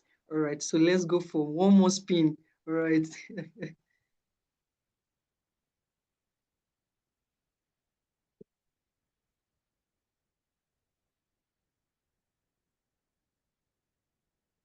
Whoa. All right, we have Loretta Capita. All right, so those are the winners. These are the winners of those who won the raffle draw and the giveaway section. So please, if your name is included here, so kindly note this. The first thing is that those whose names are enlisted here, if you are not in presently in China or its environment, that means you are not eligible for a physical gift. But that means we'll send a digital gift to you. But if you are situated or you are presently in China or its environment, that means we can send a physical gift to you. Kindly indicate in the chat box that you want a giveaway. So we'll reach out to you and we'll collect your details, and your giveaway will be sent to you not later than today. Please make sure you signify and make sure the team reach out to you today so that we can enlist you and we can collect your details for the giveaway. Thank you so much once again. I hand over now to the MC. Okay, thank you so much, Mr. Olabode. Why was my name not there? I feel like I was participating. It's okay, I understand. But I feel like my name was supposed to be there. I feel like I'm the biggest participant. Thank you so much, and congratulations to the people that have won. My sisters, please share with me. Okay, so I would like to remind us that we should drop our questions in the link. If you scroll in the chat box, or the team will also keep on sending the link. Let's press that link so that we can be able to drop our questions. And during the question and answer segment, we'll be able to hear more. And also remember, we have a vote that we're going to open later on, and the passcode will be shared. We are not going to say at which part it's going to be shared. So you have to Stay connected, stay tuned, and remain seated and attentive. Okay, and also, as I mentioned, we want to connect. Let us know, what are you working on? Which projects do you want to work on? Are you in social media? Are you in finance? Are you in technology? Are you in medicine? What are you working on? Let us connect. Let's leave this place knowing that, oh, I met this one. She's social media influencer, and we got to talk, and I followed them and they helped them. Okay. Yeah, thank you so much, Sister Loretta. This is the reason why she won. Very, very, very attentive. Sister Loretta is in education. So for those that are in the same field, I want to expand, feel free to connect with her. Okay, so we're going on to our next speaker, and I'm going to introduce him.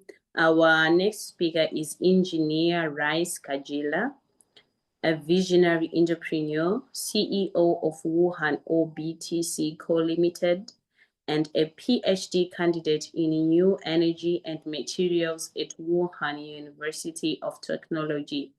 With over 8 years of experience in business development and innovation, he is passionate about awakening the entrepreneurial mindset in the next generation.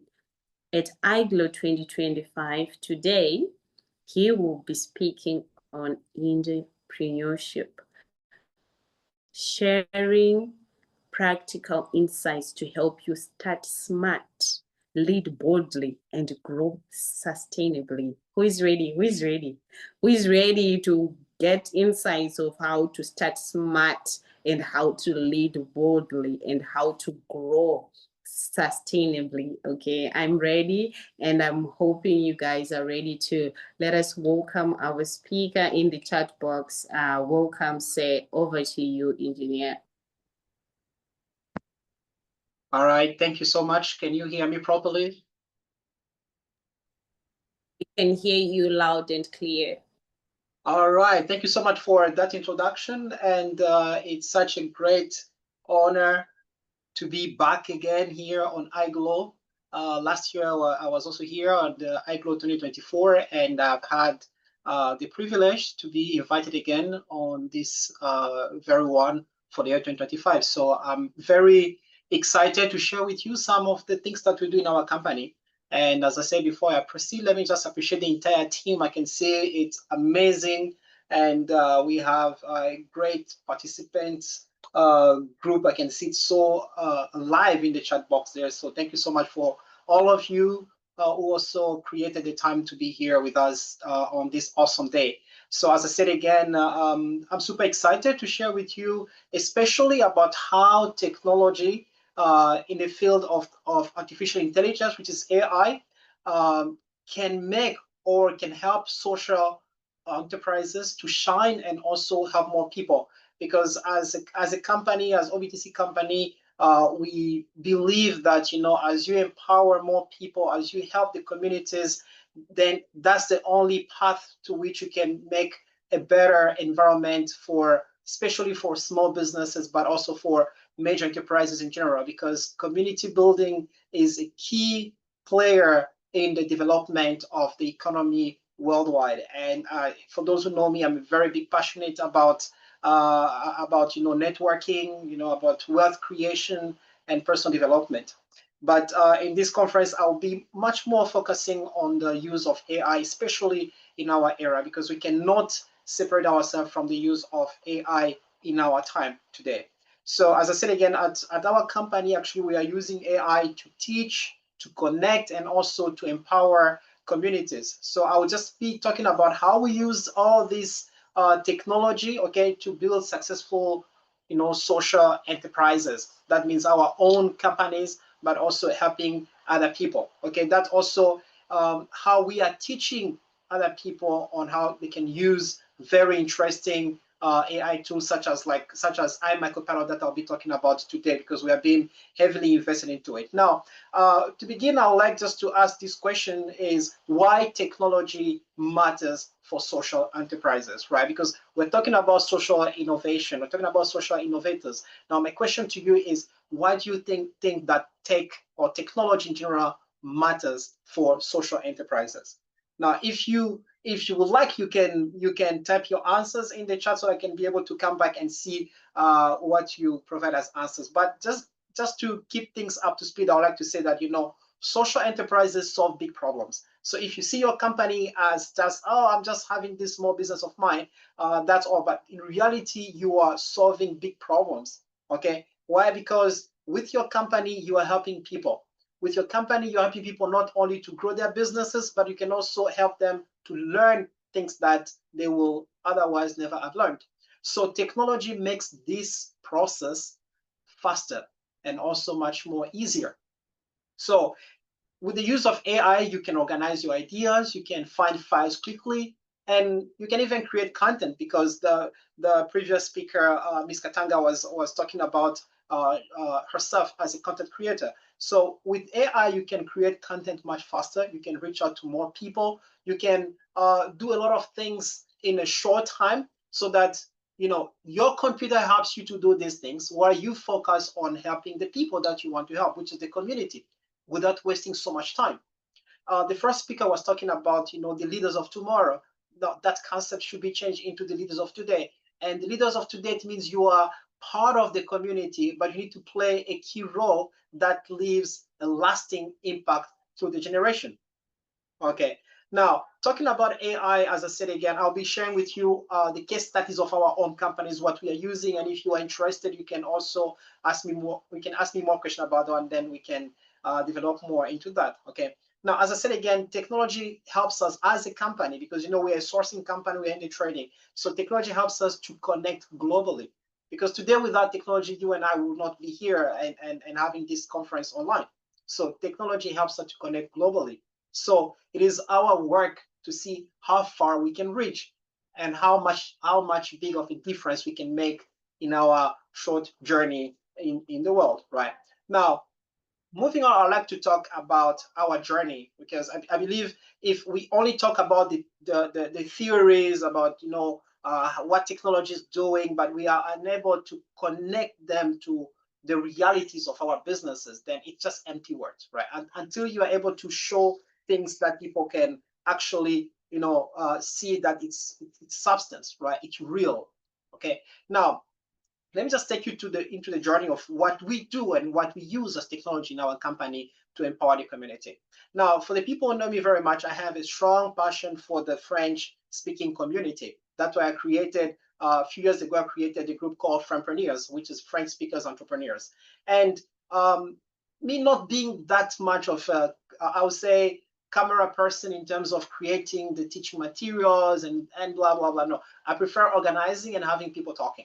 So I would like to say that this is a very huge exercise for me to be here when I'm invited to talk, because I'm used to be at the back seat and enjoying people discussing and me asking questions so I can learn more from them. But staying back on the use of AI, I would like to say that me being passionate about helping the French speakers entrepreneurs, I've realized something is that French speakers, we always have this gap of knowledge in what to do.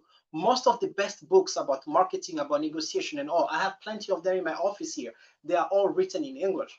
And the Chinese are also catching up, because you can see many of the English books also being translated into Chinese. But when you go to the French libraries, you find a very handful of books. So with that one in mind, I was able to create a channel, a YouTube channel that was to help, the French speakers, entrepreneurs to learn ideas, to learn the way, the skill, practical, lessons on how you can improve your negotiation and also your marketing skills, right? Now, this is one. The second one I'll talk about is the use of chatbots. Now, this one, our own company, we created a chatbot which we call Uni Expert. Okay, I will talk about it shortly as well. So Uni Expert is a chatbot that we have developed within our own company to help people who like to come and study in China, but also all these small agencies that that do the study abroad businesses in China. How many universities can you check in one day? Let's say your friend wants to come to study in China. How many universities can you check like within 1 hour or 2 hours? Maybe 1 or 2 only, because you need to go to their website and all these things. So we created a chatbot that is built with all this information from China in regard to the universities. So whether you're a student or an agency, you can directly interact with our chatbot, and it gives you answers in seconds. And the third one is teaching small businesses how to improve their efficiency by the use of iMicropilot, that I'll also be talking about shortly. Okay. Now, iMicropilot is more like having a super assistant. It's like having a duplicate of you, somebody who's like you. He knows your computer. It's like you yourself know your computer, but at a much advanced and smart way, where you can answer to all the questions in seconds, where you can find files in your computer without having. I'm sure many are like me. You always go on your computer and you're tapping one file. Oh, I forgot the name. Okay, where is that file? And then you are searching, starts spinning, loading, and then there's no result. Why? Because you put the wrong input. But with iMicropilot, you are able to find every information on your computer within clicks. Yeah, just tap a keyword. It can summarize, it can provide you that file, it can give you every single thing. So now this one, not only we are using it, but we are also training business people on how to use it. Now, moving on, let me now talk about each one of these solutions that I've mentioned. I don't know if the PPT is going at the same time with me, but now talking about Vent Pro, which is the YouTube channel that we have created for different speakers entrepreneurs. Now, what we do is that we use a combination of different AI tools to create script. Now, some of these scripts, they come from the books that I've read about marketing, right? For example, This is Marketing, for example, Persuasion IQ, and many other books that I've read about marketing. And because I want to create short lessons, so I created the YouTube channel, and I use AI to generate images and also take those images, make them into motions, and add these words to them. So all of a sudden, you can connect with it. In fact, I would like to encourage you, if you know people who are like French speakers who have businesses and they're struggling how to convince customers how to talk properly, I really encourage you to follow my page, follow that page, and listen to the lesson to them. And you come and comment if they are not straightforward, skills and tips for businesses. And it has been created less than a month, but we have over 50,000 views on it. And I've never boosted that YouTube channel. I've never even shared. We are like among the few people because I was like, should I just share with you the picture of it, or should I put a link? Because I've not shared. I just want to see how the algorithm can be able to generate organic viewers because of how the content are presented on it. And every video put on it, they always go easily over 1,000 views, right? So this is the power of technology. At the same time, our aim is to help these French speakers, entrepreneurs, so they can be better at the business they're doing. It's entirely for free, so you don't need to pay for it. There's no subscription requested on it of any payment. Okay. Now, moving on, I would like to talk about the Uni Expert. So maybe the person, the PPT can move to the Uni Expert. As I mentioned to you, Uni Expert is like a smart duplicate of yourself who knows every single thing. The screenshot I put there is actually myself, interacting with Uni Expert. I mean, with the Uni Expert about funding universities. Okay.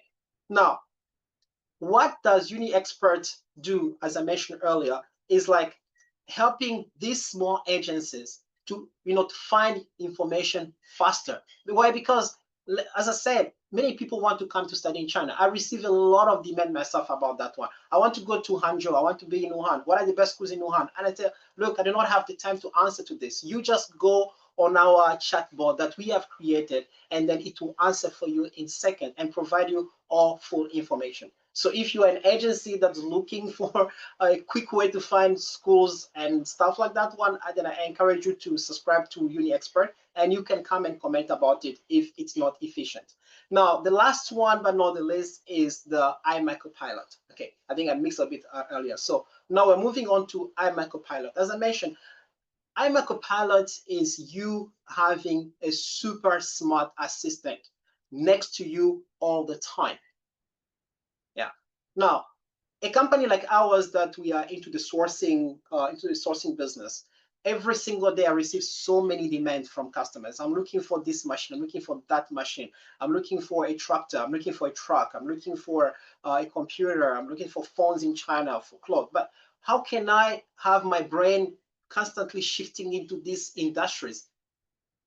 But IMA can. So not only it's able to give you the quick answer, but it can generate all the way to an email with all the information that it's like me collecting all my information from my computer and giving them to IMA to manage them for me and give them to me only when I need, and specifically can summarize my information and give me only what I want. So you can see I took a screenshot. This was me also just interacting with it. Say, oh, look, I'm looking for a tractor. I know I have a file about tractors in my computer. In fact, the file about tractors has multiple models, but you give me the best. Just select any one from the list and make sure you provide me with all the specifications, including the price, because I know even the prices are in that file. And within seconds, not only it gives me the information, but it also generates a message that is ready to send to my customers. Now, if this is not efficiency into the business world, then what exactly is efficiency? Yeah. So as I said, we are also designing a course where we can train business owners on how to use it so you can improve. At the end of the day, we do business so you can make a good income, and then you can also live a better life. But you cannot be always relying on the old fashion of doing business. You need to adapt to the recent technology, and that's what we do in our company. Now, what are the lessons that I would like to share with you in view of that? The lessons are, number one, start simple. Okay, why starting simple is important? In this technology era where we are right now, is that everybody wants to tell you, you need to learn how to code, you need to know how to do this and that and that. But in reality, you don't need all of those complex information. Use the tools that are available. Learn to play with them. You see, like one solution like IMA Copilot on my computer, it's me interacting with it. But if you put it on your computer, okay, I'll set an alarm for 15 minutes. I know I have 20 minutes, so I'm left with 5 minutes. So if you put it on your computer, the way you interact with it won't be the same as me. So that's why it's important to start simple. Don't complicate it. Use the way it's suitable for you, but start with tools that you can use right away. The second one is know your people, right? Know your people. Why? Because we are all part of communities. Listen to the community. What are the people craving for? Is it efficiency in their work? Is it they want study help? Is it that they want better tools that can help them? Be that innovator that brings solution, not just talking about these ideas, futuristic ideas that people can't even use. No, give them practical things that they can use right away. So listen to the community and design ideas and solutions that will help them right away. Last but not the least is work together. I really love the idea of the love umbrella. And you can see I was talking with the chairman, Brother Victor, and I always say, you can sense that the love community is not one man activity, but it's like an entire team. And the way you do things is just unique. It connects the people. It feels that love. And there's no love if there are no people. So you can sense that so many people working together to make sure that things are running properly. People are learning, people are part of it, and so on. So work together with people. Listen to what the people are saying, but most importantly, work with others. Why? Because today I'm talking about our solution, our chatbot of UniExpert. Now, if you don't try it, how will I know if what I'm saying, what I'm telling you that it's our own design, it's truly helpful or not? That's why I'm inviting you to try it. That's why I say you go, try, ask questions in your language. Okay, because we have tested it. It can answer in English, in Chinese, in French, in Arabic, even in Ethiopian language, Malayalam, in all these complex languages, it can try its best to answer. So if you don't try, then what is it that we are working together on? So you have to be able to try your people's or your peers' product. Okay, somebody's selling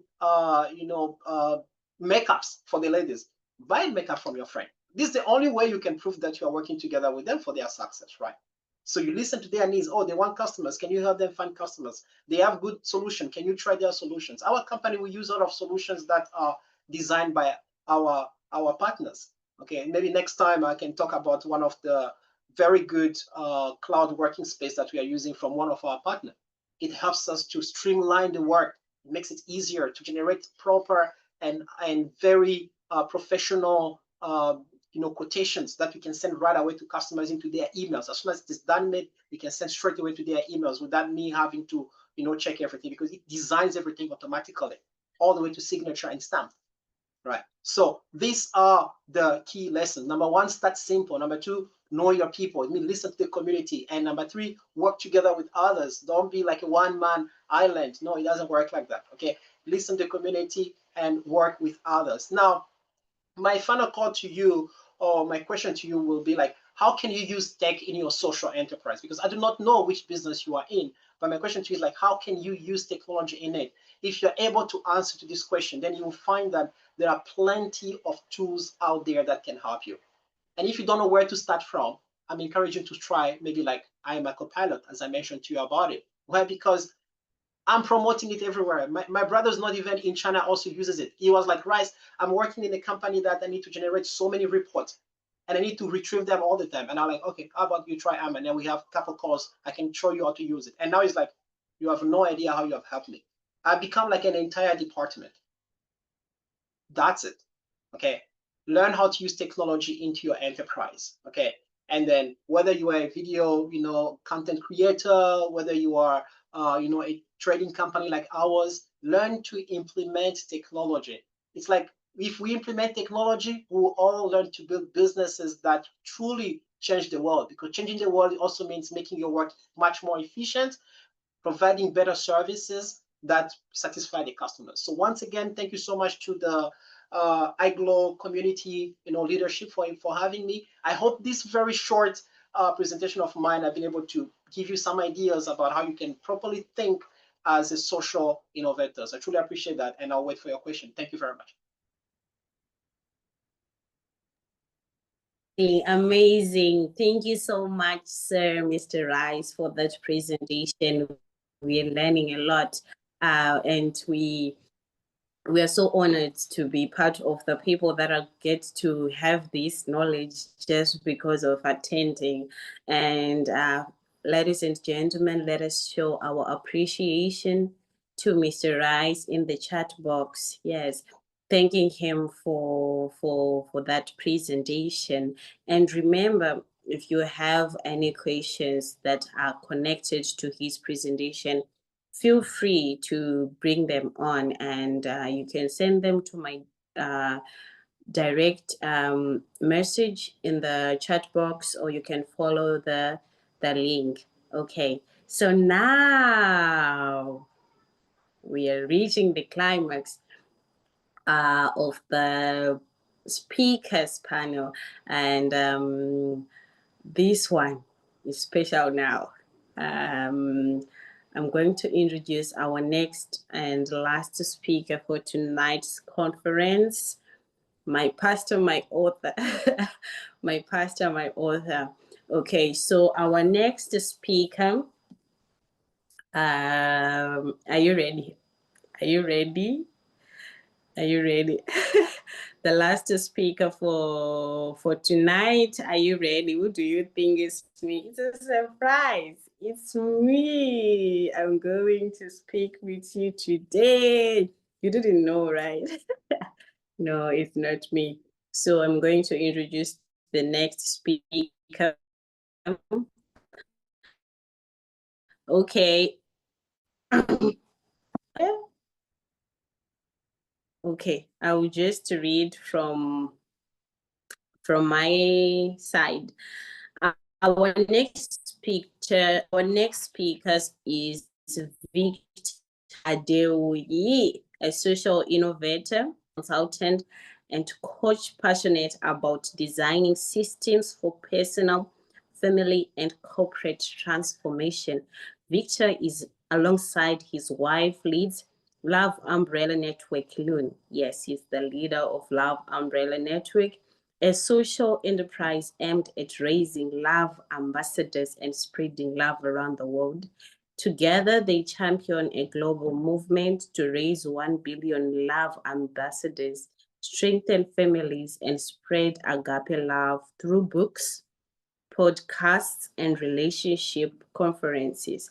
Victor holds a PhD in information and communication engineering. He is the founder of V Consulting, and he currently serves as a pastor at Mosaic Christian Community.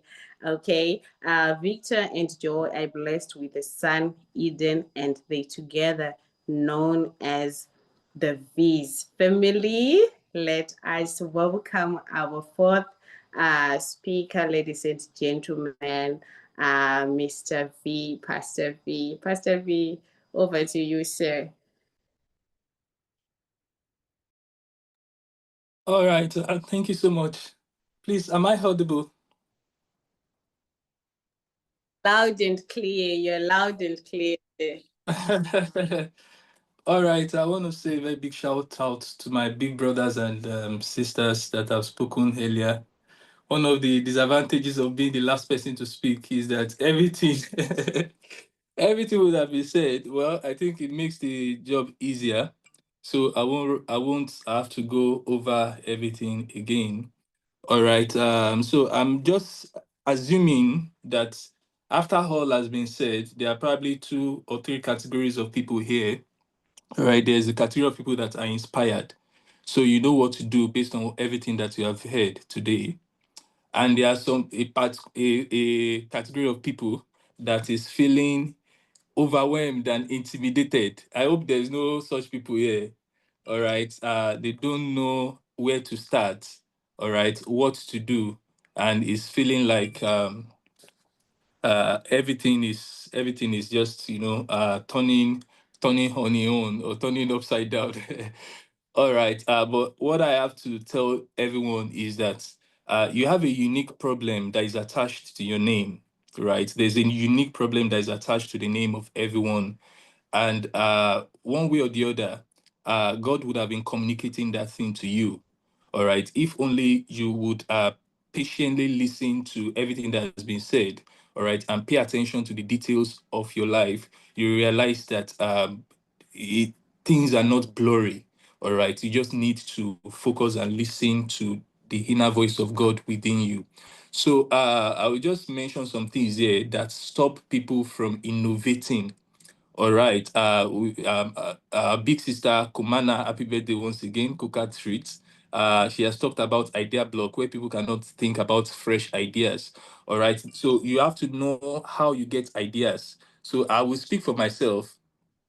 How I get ideas, I don't know. How do you get ideas? Some people get ideas when they are beating. I'm one of those people. When they're in the washroom, I'm one of those people. All right. So some people get ideas when they are praying. I'm also one of those people.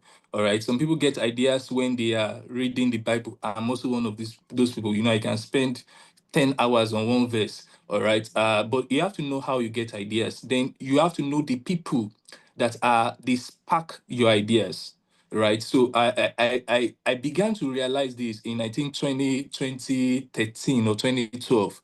All right, this is when it dawned on me that it's not everybody that sparks ideas. So I was with my brother, my pastor, my mentor. All right, and it took some of us to go and pray, and during that conversation, all right, that was where a new season for me began. All right, and again around 2016 or thereabouts, I was also attending a conference, and as I was just listening, it just felt like the heavens over me were opened, and I could see new surges of inspiration. So it's not everybody, all right, that can spark these things. And for those that read the Bible, all right, if you remember when Mary was pregnant, the angel told her that go and meet Elizabeth, all right, because there are some people when they speak, the babies inside you is going to leap, all right. Then another thing you want to do now is to capture your ideas. People waste ideas. All right, people waste a lot of ideas. So you have to learn to capture your ideas. All right, but it's not enough to capture ideas. You also have to learn to implement those ideas. You have to sort the ideas. You have to arrange the ideas. So from time to time, in fact, there's hardly any problem that you are supposed to solve that God will not have communicated to you through the element of the things that is happening around you. So you have to learn to connect the ideas, arrange the ideas, meditate on the ideas. All right. And as you are doing that, so there's a time you have a business idea, but that business idea is not really the main thing, right? It's just an idea about an idea. All right. So which leads me to let me just keep going. Imposter syndrome. They've also talked about it when you feel there's nothing unique about you. All right. The truth is that in your light, we see light. All right. As we follow, I believe there are about 2 or 3 types of people. There are people that are creative in the sense that they bring out ideas that people have not seen before. But it's not everybody that is really like that. And I can say that there are very few people even on net that are really, really like that. All right. Most people are innovative. All right, which means they can see something and repackage it in a way that is new. All right. But we maybe just have very few creative people that create something entirely new.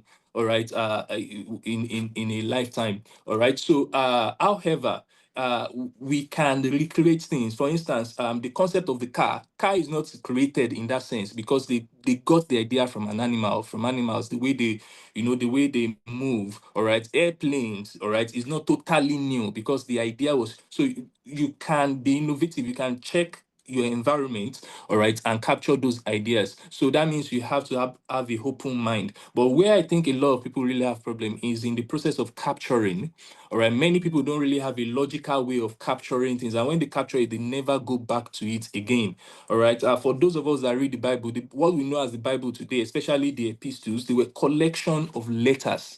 All right, that Paul wrote, to the church. All right, a different part of the world. All right, but they were gathered together, and that is, imagine if that was a product. That's like a best-selling product. All right, some people have received ideas about problems to be solved, but they just lost those things because they never paid attention to it. So I'll skip all these things. There's analysis paralysis. Let me just talk about that. So sometimes you are just thinking and overthinking the thing that, what will I do? How will I do this thing? What if?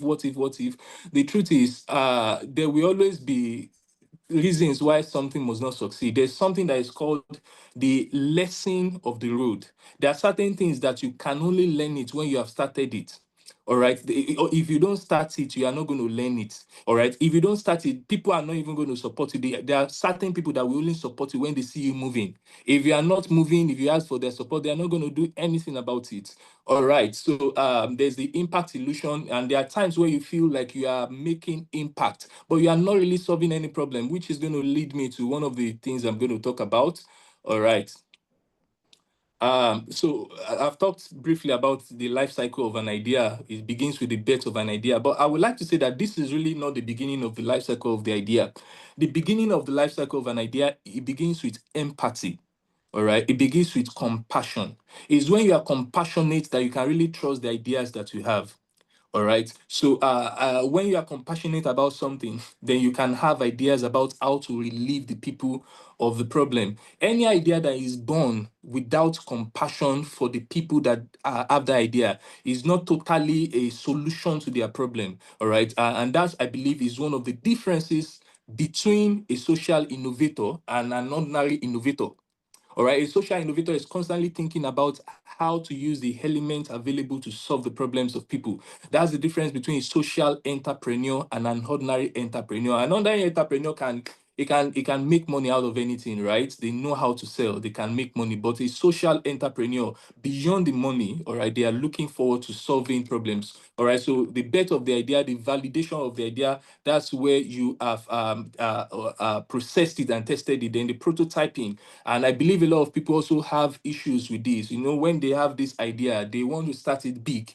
All right, many times people fail really in this level because they don't know how to build small models of what they are looking for. So let's say you have a big business idea The idea that you have the idea does not mean you can do it. All right. It doesn't mean at that moment you are even qualified to do it. All right. But knowing how to build a prototype could mean for the next 3 months, this is exactly what I'm going to do. I'm going to register in this place, or I'm going to be an apprentice in this place and learn how to build a prototype. Once you build a prototype, you don't know really if it's working. And when you build the prototype, another thing you want to do, all right, is to get feedback. All right. So you have an idea to solve a problem somewhere. You want to build a prototype. I love what Dr. Mark said. He said his advocate started as a Zoom meeting. A lot of people are going to be thinking about what money is it going to cost to start it? What am I going to do? I don't have resources. I don't have people. I don't have that. The money for it comes after you have started. The people come after you started, because for every vision, all right, there is a provision if it is a real vision. I'm not trying to be a motivational speaker anyway. All right, and this is design thinking. All right, is a methodology that it's kind of reverse engineering when you design based on the needs of people. There are many times we create programs, and of course, I remind myself this from time to time. There are many times we create program because it is our idea, but we don't put ourselves in the shoes of the people that are really benefiting from that thing. That is this the best solution that they can get from this thing? All right. So it begins with empathy, just like I've said earlier. Then it also extends to having a clear definition of the problem people have. So let's say you have empathy. I believe everybody on this call, you should have compassion towards someone. And when people don't have idea, I think it's a compassion problem, really. Because if you have compassion towards everybody that is here, after this call, you're going to chat up with some of them and probably ask them that, okay, so what do you need? How can I be of help? And you'll be surprised at how many ideas is going to come from it. And in case you feel you don't have the skill or the abilities, all right, there are many, many opportunities to even acquire those things and, serving those people, or giving the gift, or trading your gift, your time, your talent, or whatever it is that you have, of course. And there's also AI. I believe nobody has any excuse again. What AI delivers to us is almost like a university. All right, then we have the ideation, then we have the prototyping and the testing. All right, so I've talked about starting small and testing fast. Whatever it is you want to do, it is important to know how to start it small. If you can't start it small, then you have to speak to the right people. We should surround ourselves with people that they are doers and people that speak the language of faith. All right, there are times where you have an idea and you speak it to some people. If you speak it to the wrong people, they can kill it. All right. But there are some people that you speak it to, they give you clarity on how to go about it. All right. So the lesson there, I know they told us that when you have an idea, don't talk about it. That is important because you have to protect it from certain people. All right. But it is also important to find the right people to talk to it about it. All right. Because in discussing it, to get clarity. All right, then talk to end users early also. The only way you can innovate, the only way you can grow whatever it is you are doing is to get feedback from the people that you are sent to. Even Jesus, my Lord and my Savior, he had that, who do people say I am? All right, that's a feedback system, because you have to know whether you are effective in that which you are doing, right? And there's also the embrace fail forward. All right. So when we see organizations that are successful, I was watching the interview of the music that's the music producer and singer Gaius Baba. All right. What's that latest song now? No Turning Back. I have decided to follow Jesus. All right. And he was saying that he has been in the music industry for 15 years. All right. But a lot of people don't know that. And people only see you when you emerge. But the truth is, all those periods where you are falling, they are actually movements towards the forward direction. So whatever idea you have, I'm telling you, it may not be the real idea. It may not be the main idea. But if you don't implement it, you won't find the main idea that God wants you to solve. All right. Um, I think I'm almost done now. So I'll just close with this first point. All right, to settle your why. All right. You go to settle your why. What is really motivating you? Why are you embarking on this thing? Is it because of fame, because of money, or whatever? Why are you really embarking on it? Then you find your right community. All right. If you're a tech developer, all right, if you are trying to innovate in tech, All right, you have to find the right community. There are a lot of forums, there are a lot of groups online where you can be a part of a what people are building, all right, and even take some challenges that can inspire you, all right, to do more in the direction of what you're trying to build. Then there's the place of stepping out boldly. So fear is not a friend of an innovator, whether what you are developing is content for social media or whatever it is. I would just say that one of the ways to overcome fear is to love yourself so much. All right. I know that a lot of people don't like to listen to themselves when they speak. A lot of people don't like to even watch themselves, like watch themselves, the video of themselves. They say, turn it off, turn it off. I don't like myself. I don't like how I look.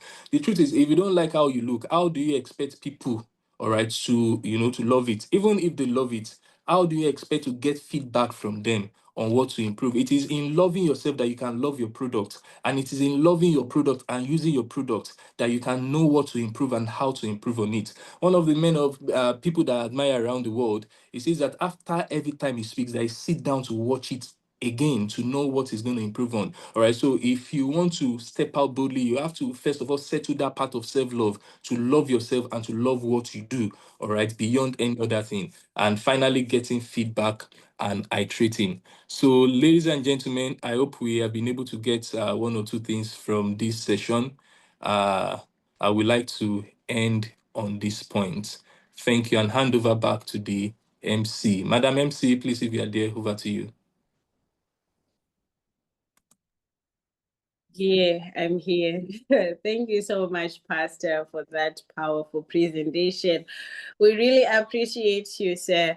Ladies and gentlemen, let us appreciate Mr. V for that session, for that powerful and impactful fact and, meaty presentation, fact-based and meaty presentation. Okay, so now we're going to our questions.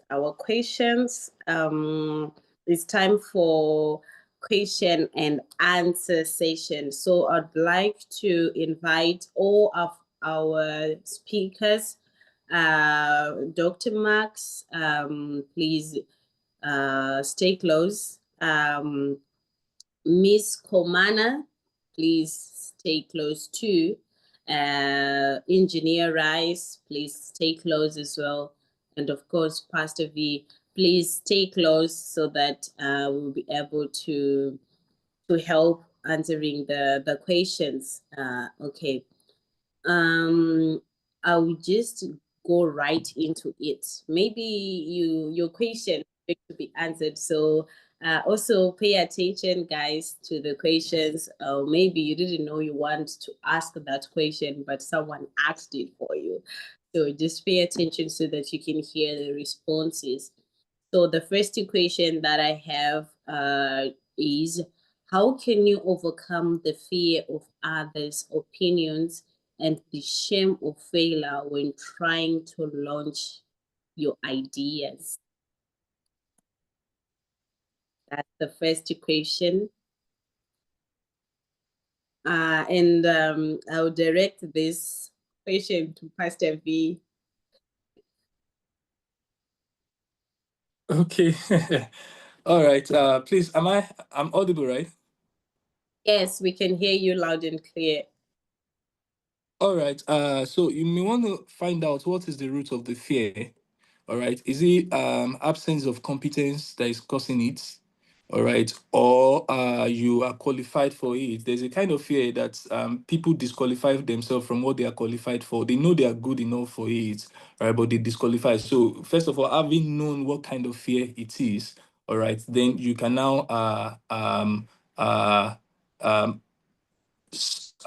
plan out, all right, hold yourself accountable, all right. Well, I'm saying what works for me, all right, build systems that ensures that you don't. So let's take, for instance, you are scared of, let's say, posting on social media, all right. You can give your phone to someone and tell the person to post on your behalf, all right. At least you are not putting yourself under their emotional restraint, of being the one to post, right?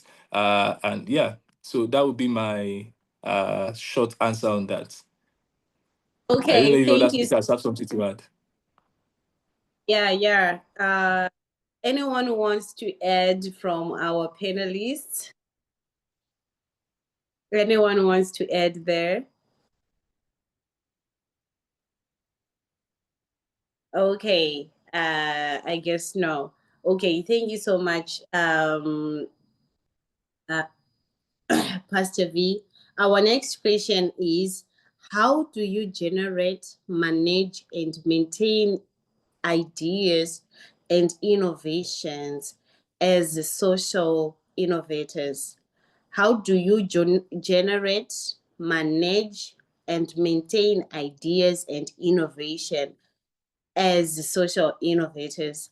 And this question, I'm going to direct it to Dr. Max.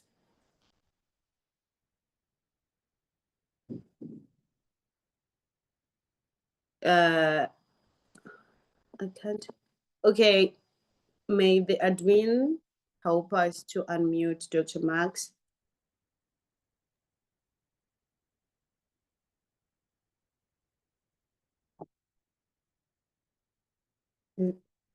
Is it okay now?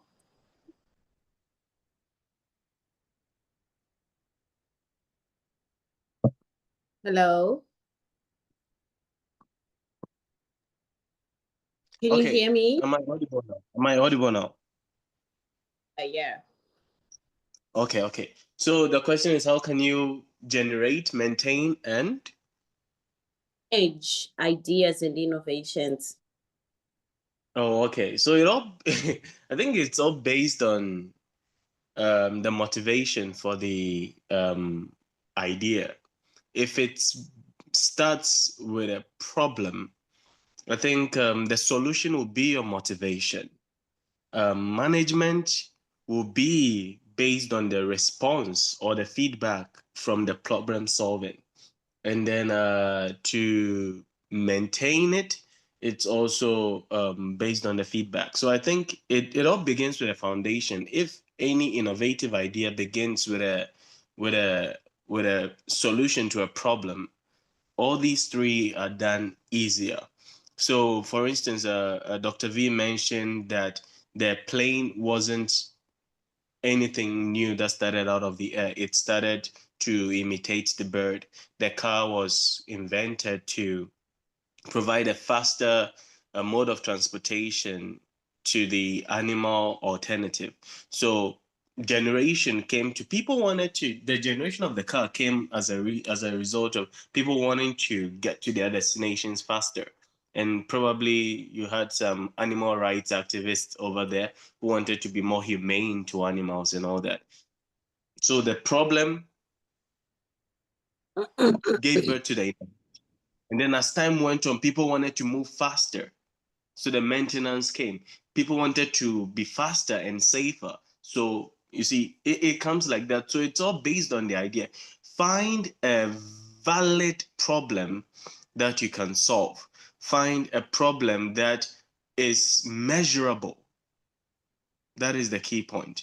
Find a problem that is measurable, because it's only when you get feedback from whatever you're doing that you know that, okay, things need to be done this way, things need to be done that way. If there's no feedback mechanism on the problem your innovation is supposed to solve, if there's no way of measuring how well you're doing or how bad you are doing, the whole foundation of the innovation is destroyed. So find a problem that find a problem to which the solution is measurable, and then it all begins with a problem. Find the problem, and then the rest is just it just flows like that. Thank you. Okay, thank you so much, Dr. Max. We also have our C's, we have Loretta. Yeah, we have Loretta. She also wants to add on. She wants to give you submission. So I think we're going to give her the mic right now. Miss Loretta, you can open your mic and share with us. Are you there? The admins, can you kindly help her unmute?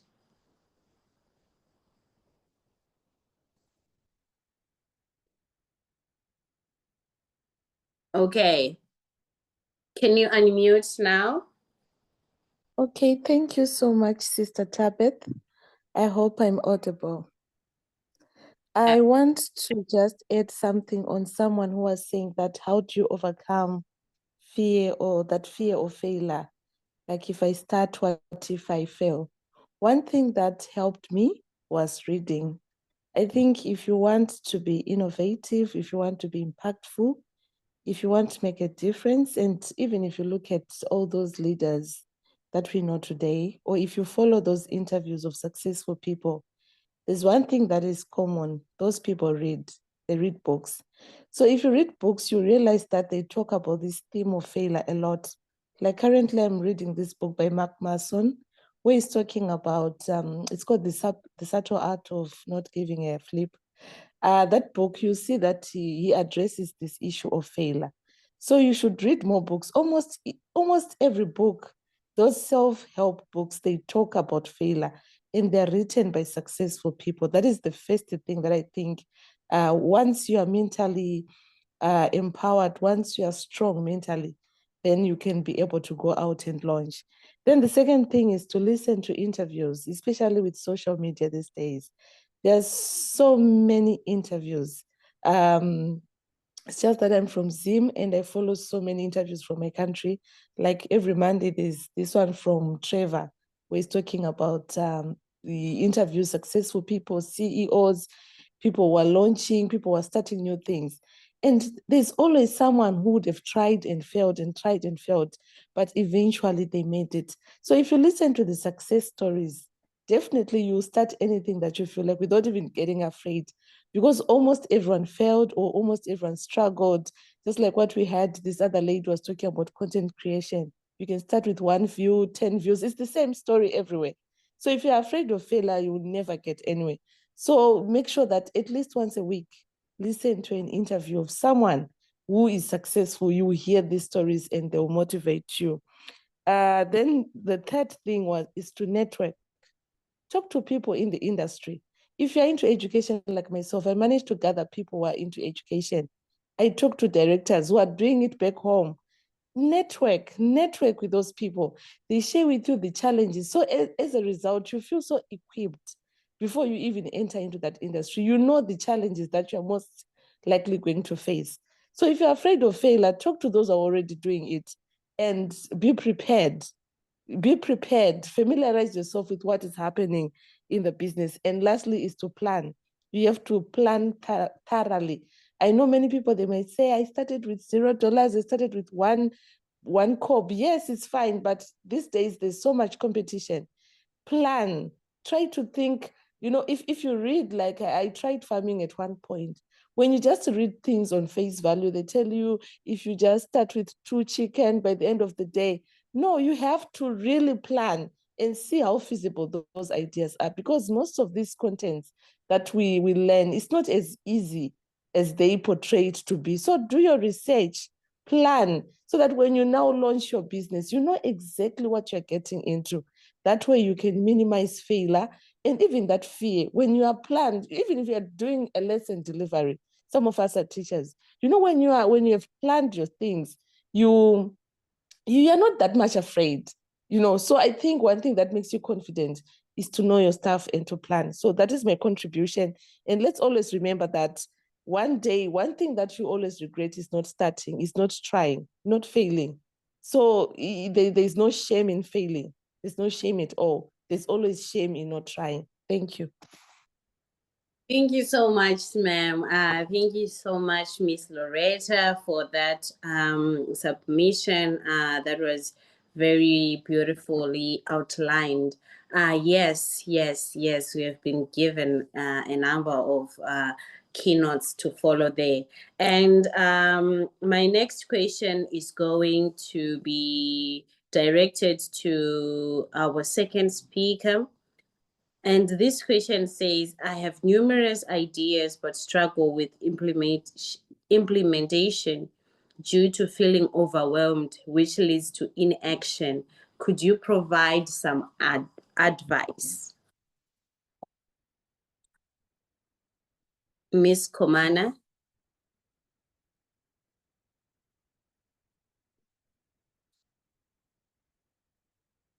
Miss Komana, you still there, ma'am? Okay, the admin.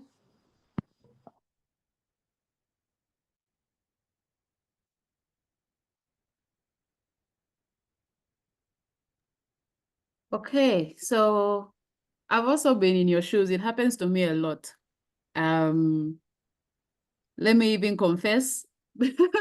Last week, I had a lot of drafts in my, in my app. I usually edit with CapCut or Viva Video. So I had so many drafts.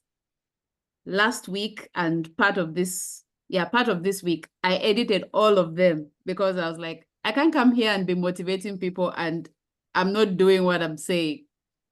So it happens when you have lots of ideas and, it's hard for you to implement them. Start with one, do one at a time because you can't accomplish everything. Even all the videos I was editing, I had over 20 drafts. Even after editing them, when I went to my notes, I still had videos I haven't shot yet that still have to be shot. And after shooting them, I have to edit. So the ideas never end. That's the mind of a creative. The ideas never end. So start with that one that you can manage, do it, and then you keep going further. I hope that was helpful. Thank you so much, Miss Komana. I don't know, Engineer Rice, do you have something to add onto that?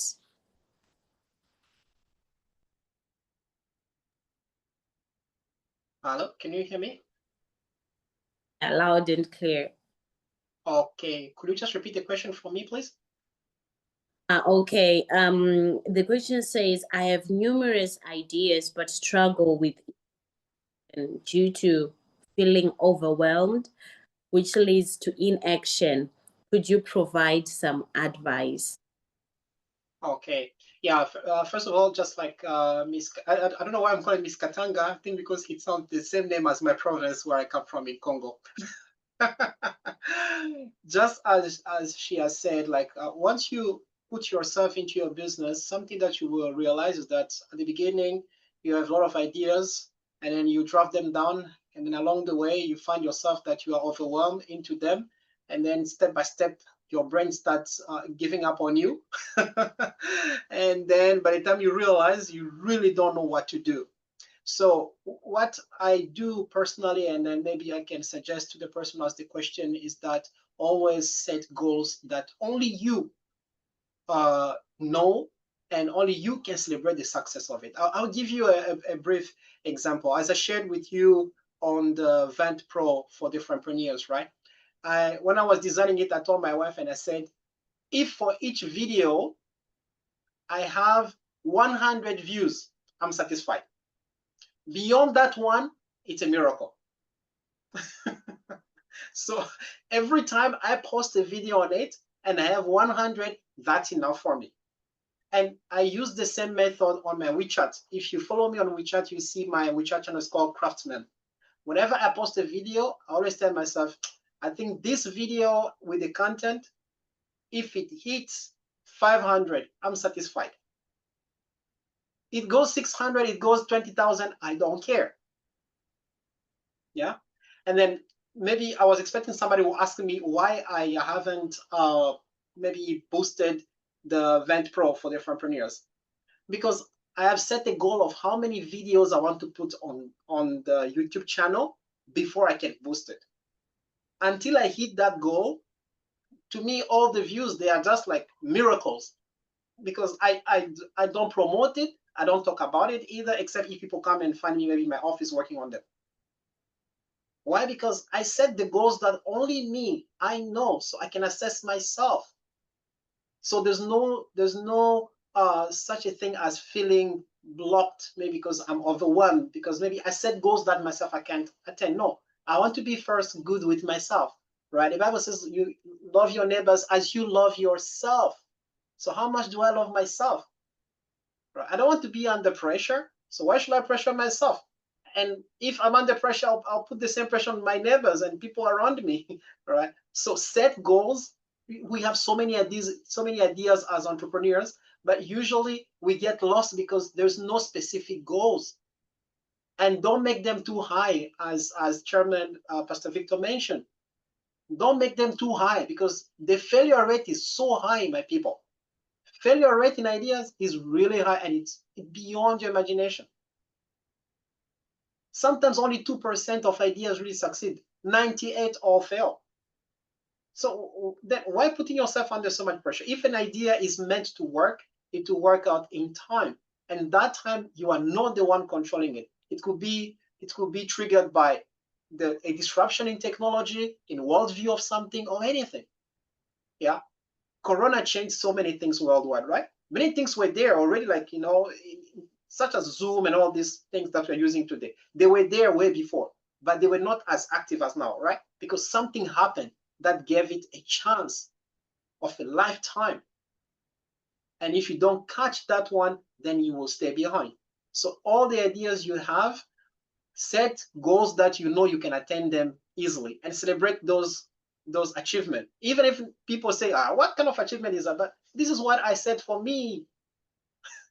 At least I'm not overwhelmed. I don't have a mental paralysis because I'm too immersed into many things to do. No, I do few things and I make sure they have specific goals. If I don't attain that goal, then that means I was lazy. But if I attain them, people will congratulate me for beyond that one. I'm like, oh, that's a miracle for me. This was what I wanted and I'm satisfied with this only. So I hope this answer gives you an idea because I use it myself and it always works out. So people say I'm not under pressure.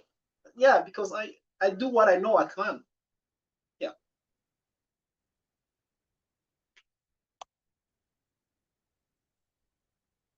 So profound. We appreciate that so much. Okay, so ladies and close the question and answer segment now due to our time. It's so beautiful, it's so impactful, it's so glowing. We would want to stay here more, but because of our time, we will have to move on. So the first thing that I want to mention is the issue of our vote. Do not forget that we have a locked vote. Yes, and the password will be shared. Just keep stay attentive, especially in the chat box, to see what is going on and don't miss it. Then in the vote, we have the content of the vote includes social innovator prompts for design thinking and innovation, resources from this IGLOW 2025 conference, and the vote will only be accessible for 24 hours after the event. So when you get the information, quickly go and open and access a gift. It's a gift to each and everyone who was able to attend this amazing conference. So right now, I'm going to please, let's just be patient a little more as we are reaching the end. I'm going to invite Dr. Blessing to give us a vote of thanks. Yes, thank you so much. Can you hear me and can you see me? Yes, we can hear you loud and clear. Awesome. And we can. Yeah. Can you see me? See you. Okay. Yes, thank you so much. This has been such an insightful session. It's been insightful. I don't know about you, but right here in my room, I've been greatly challenged. I've been inspired. I've been motivated by just all the speakers were incredible. Thank you so much.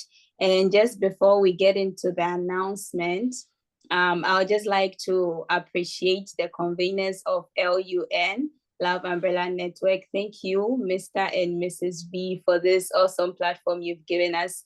I know that Mr. Rice mentioned that LUN is something that is not just about one person, and that is the blessing of LUN. It's not just about one person, it's about a community, it's about a network, it's about people. And those people are you and I, that Mr. and Mrs. V have given us the platform. Thank you so much for that. Also, we would like to appreciate our speakers. You were all amazing, from the keynote speaker, Mr. Gaius Kamate, to Mrs. Komana, to Dr. Maxwel Ahiafor, to Engineer Rice, to Dr. Victor. God bless you, and thank you for sharing your experiences and your insights. It's been incredible. Like I said, I've been greatly challenged. I know that something has changed and I'm not leaving here the same. Also, we would like to thank the MC. You are super amazing. I can see you take a deep breath right now, like, oh, it's all over. You are amazing, and I can say that over and over again. Thank you for taking us through this session. Yes, and would also like to thank the volunteers, those who volunteered to serve in one capacity or another. Thank you. And also the participants. Can you just tag someone in the chat box? Can you tag someone? Just tag someone in the chat box and type, thank you for being here. Thank you for being here. Just tag someone in the chat box and say, thank you for being here. So I cannot mention all the names. That's why I'm asking you to tag someone in the chat box and say, thank you for being here. Thank you, Loretta. Thank you, Tolulope. Thank you. Yes, thank you for being here. We love you, and we know that you have been inspired, you have been motivated, and you are going to make a change. You are going to make a change. Many of the speakers mentioned that it's not about how big the change is, it's just about how well you start. So start small, start little, start now. That one really blessed me. Start now, today. Now is the time, and today is the day. Okay, thank you all for being here. And also, before the announcements come in, I would just like to mention shortly that the vault will be open for 24 hours. So you can just get the details and get a gift, get a package that LUN has for you. Yes, and lastly, I would say that we want to thank the LUN team as well. I know that they've had sleepless nights, they've had meetings upon meetings, and we truly appreciate your sacrifice and your time. Yes, thank you for that. Lastly, I know I've been saying lastly, but finally, lastly, on behalf of LUN, we say that this is your season, and arise and shine. You are a change maker. Go and make that change. Okay. Thank you so much, Dr. Blessing. Thank you for thanking us. Okay, so now we are going to have announcements, and the first announcement is join the LUN Love Umbrella Network community on WhatsApp. On WeChat, yes, we have a group for Love Umbrella Network, and we will be so happy to have you join us.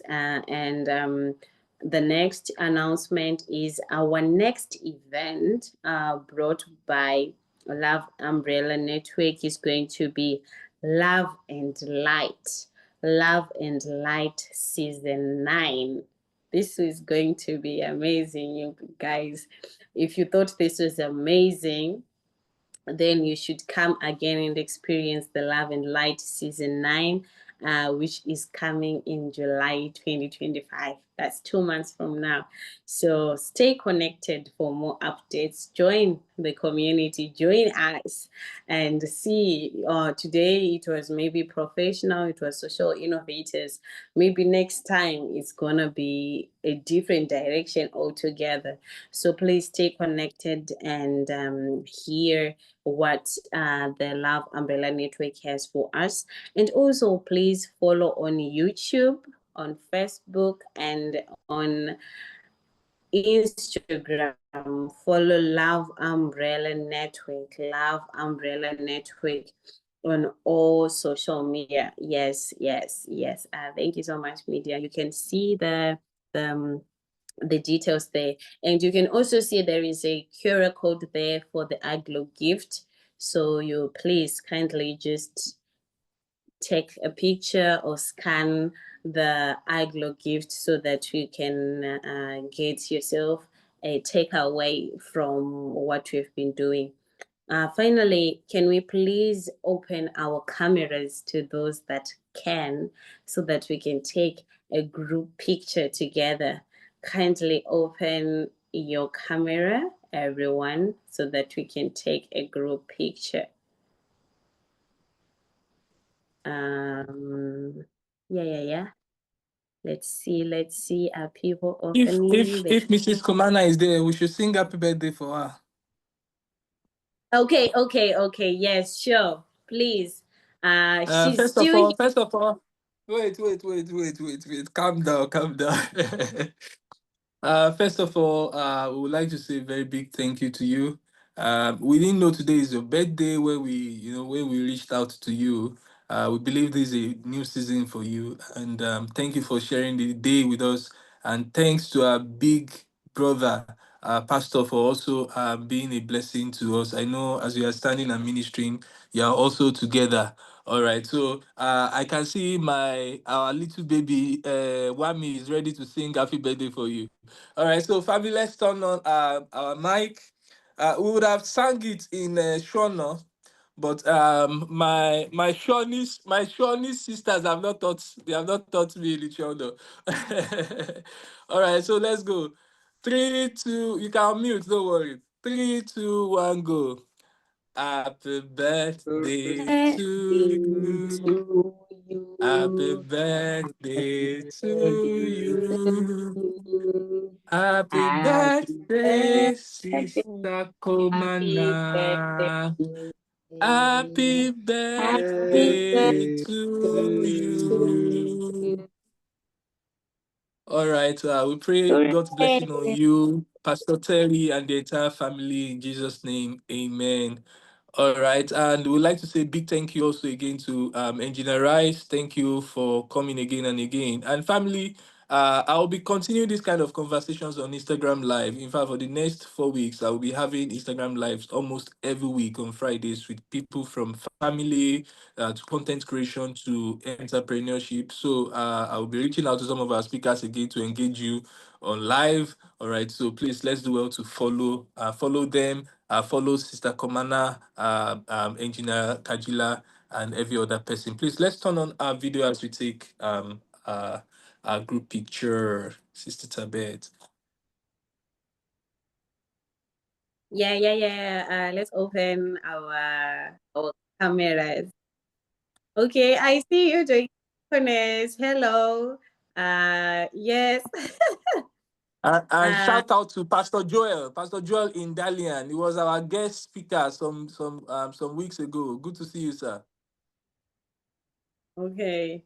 Please open your videos, people. Let's take a group pic. Mom Stella in Dalian. I said Dalian. In Wuhan, we greet you, ma.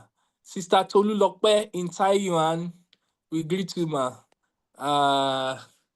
Sister Aurore in, I think, Wuhan, we also greet you. Our heart goes out to everybody. And Sister Loretta, thanks. Dr. Max, thank you for being a great blessing to us today. All right. Please, is the social media taking the pictures already? Media, are you there? Mama, let's see Tolu's face now. Dr. Alpha, thank you for being a blessing. Mommy Wami, thank you for being a blessing. All right, Dr. Williams and BLW team, thank you for being a blessing. All right, so I believe the pictures have been taken. By who? I don't see anyone confirming yet. Yes, the pictures have been taken. Thank you so much. Okay, All right. okay. Okay, thank you so much, Mr. Olabode. And thank you, everyone. That is all from me, Tabeth. Till next time. Goodbye. Bye.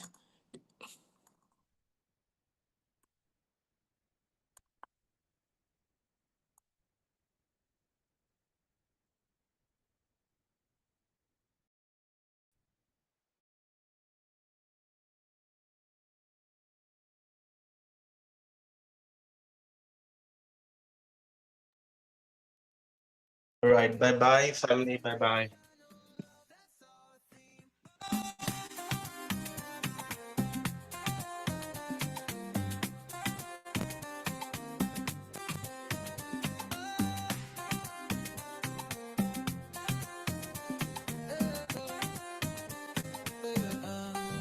Families grow stronger under skies of grace.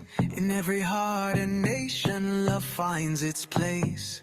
We're raising innovators, bold and free, with ego leading love into destiny. Umbrella of mercy, umbrella of peace. Under your covering, our love will not cease. We are your vessels, we're carrying your flame. In every seminar movie, we lift up your name. L-U-N, we're lighting up the skies. With love and light, we teach the world to rise. IGLOW shining bright, raising hearts to dream. Spreading God's unconditional love, that's our theme.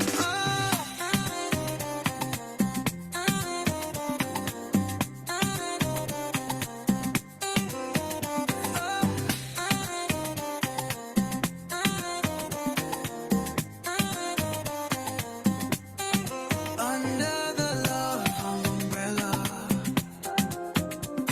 we shine, we glow, we love. L-U-N.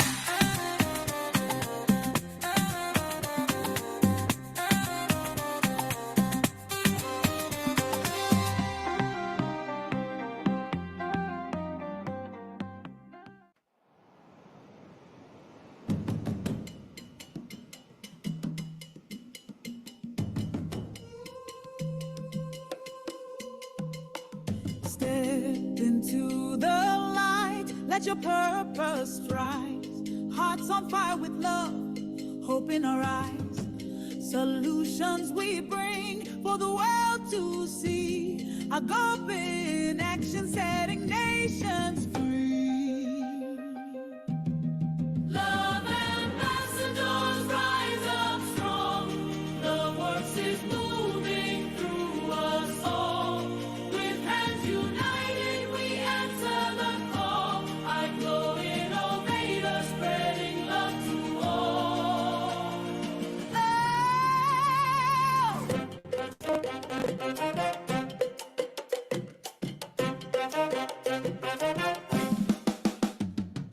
Break the chains of poverty, feed the hungry, stand tall.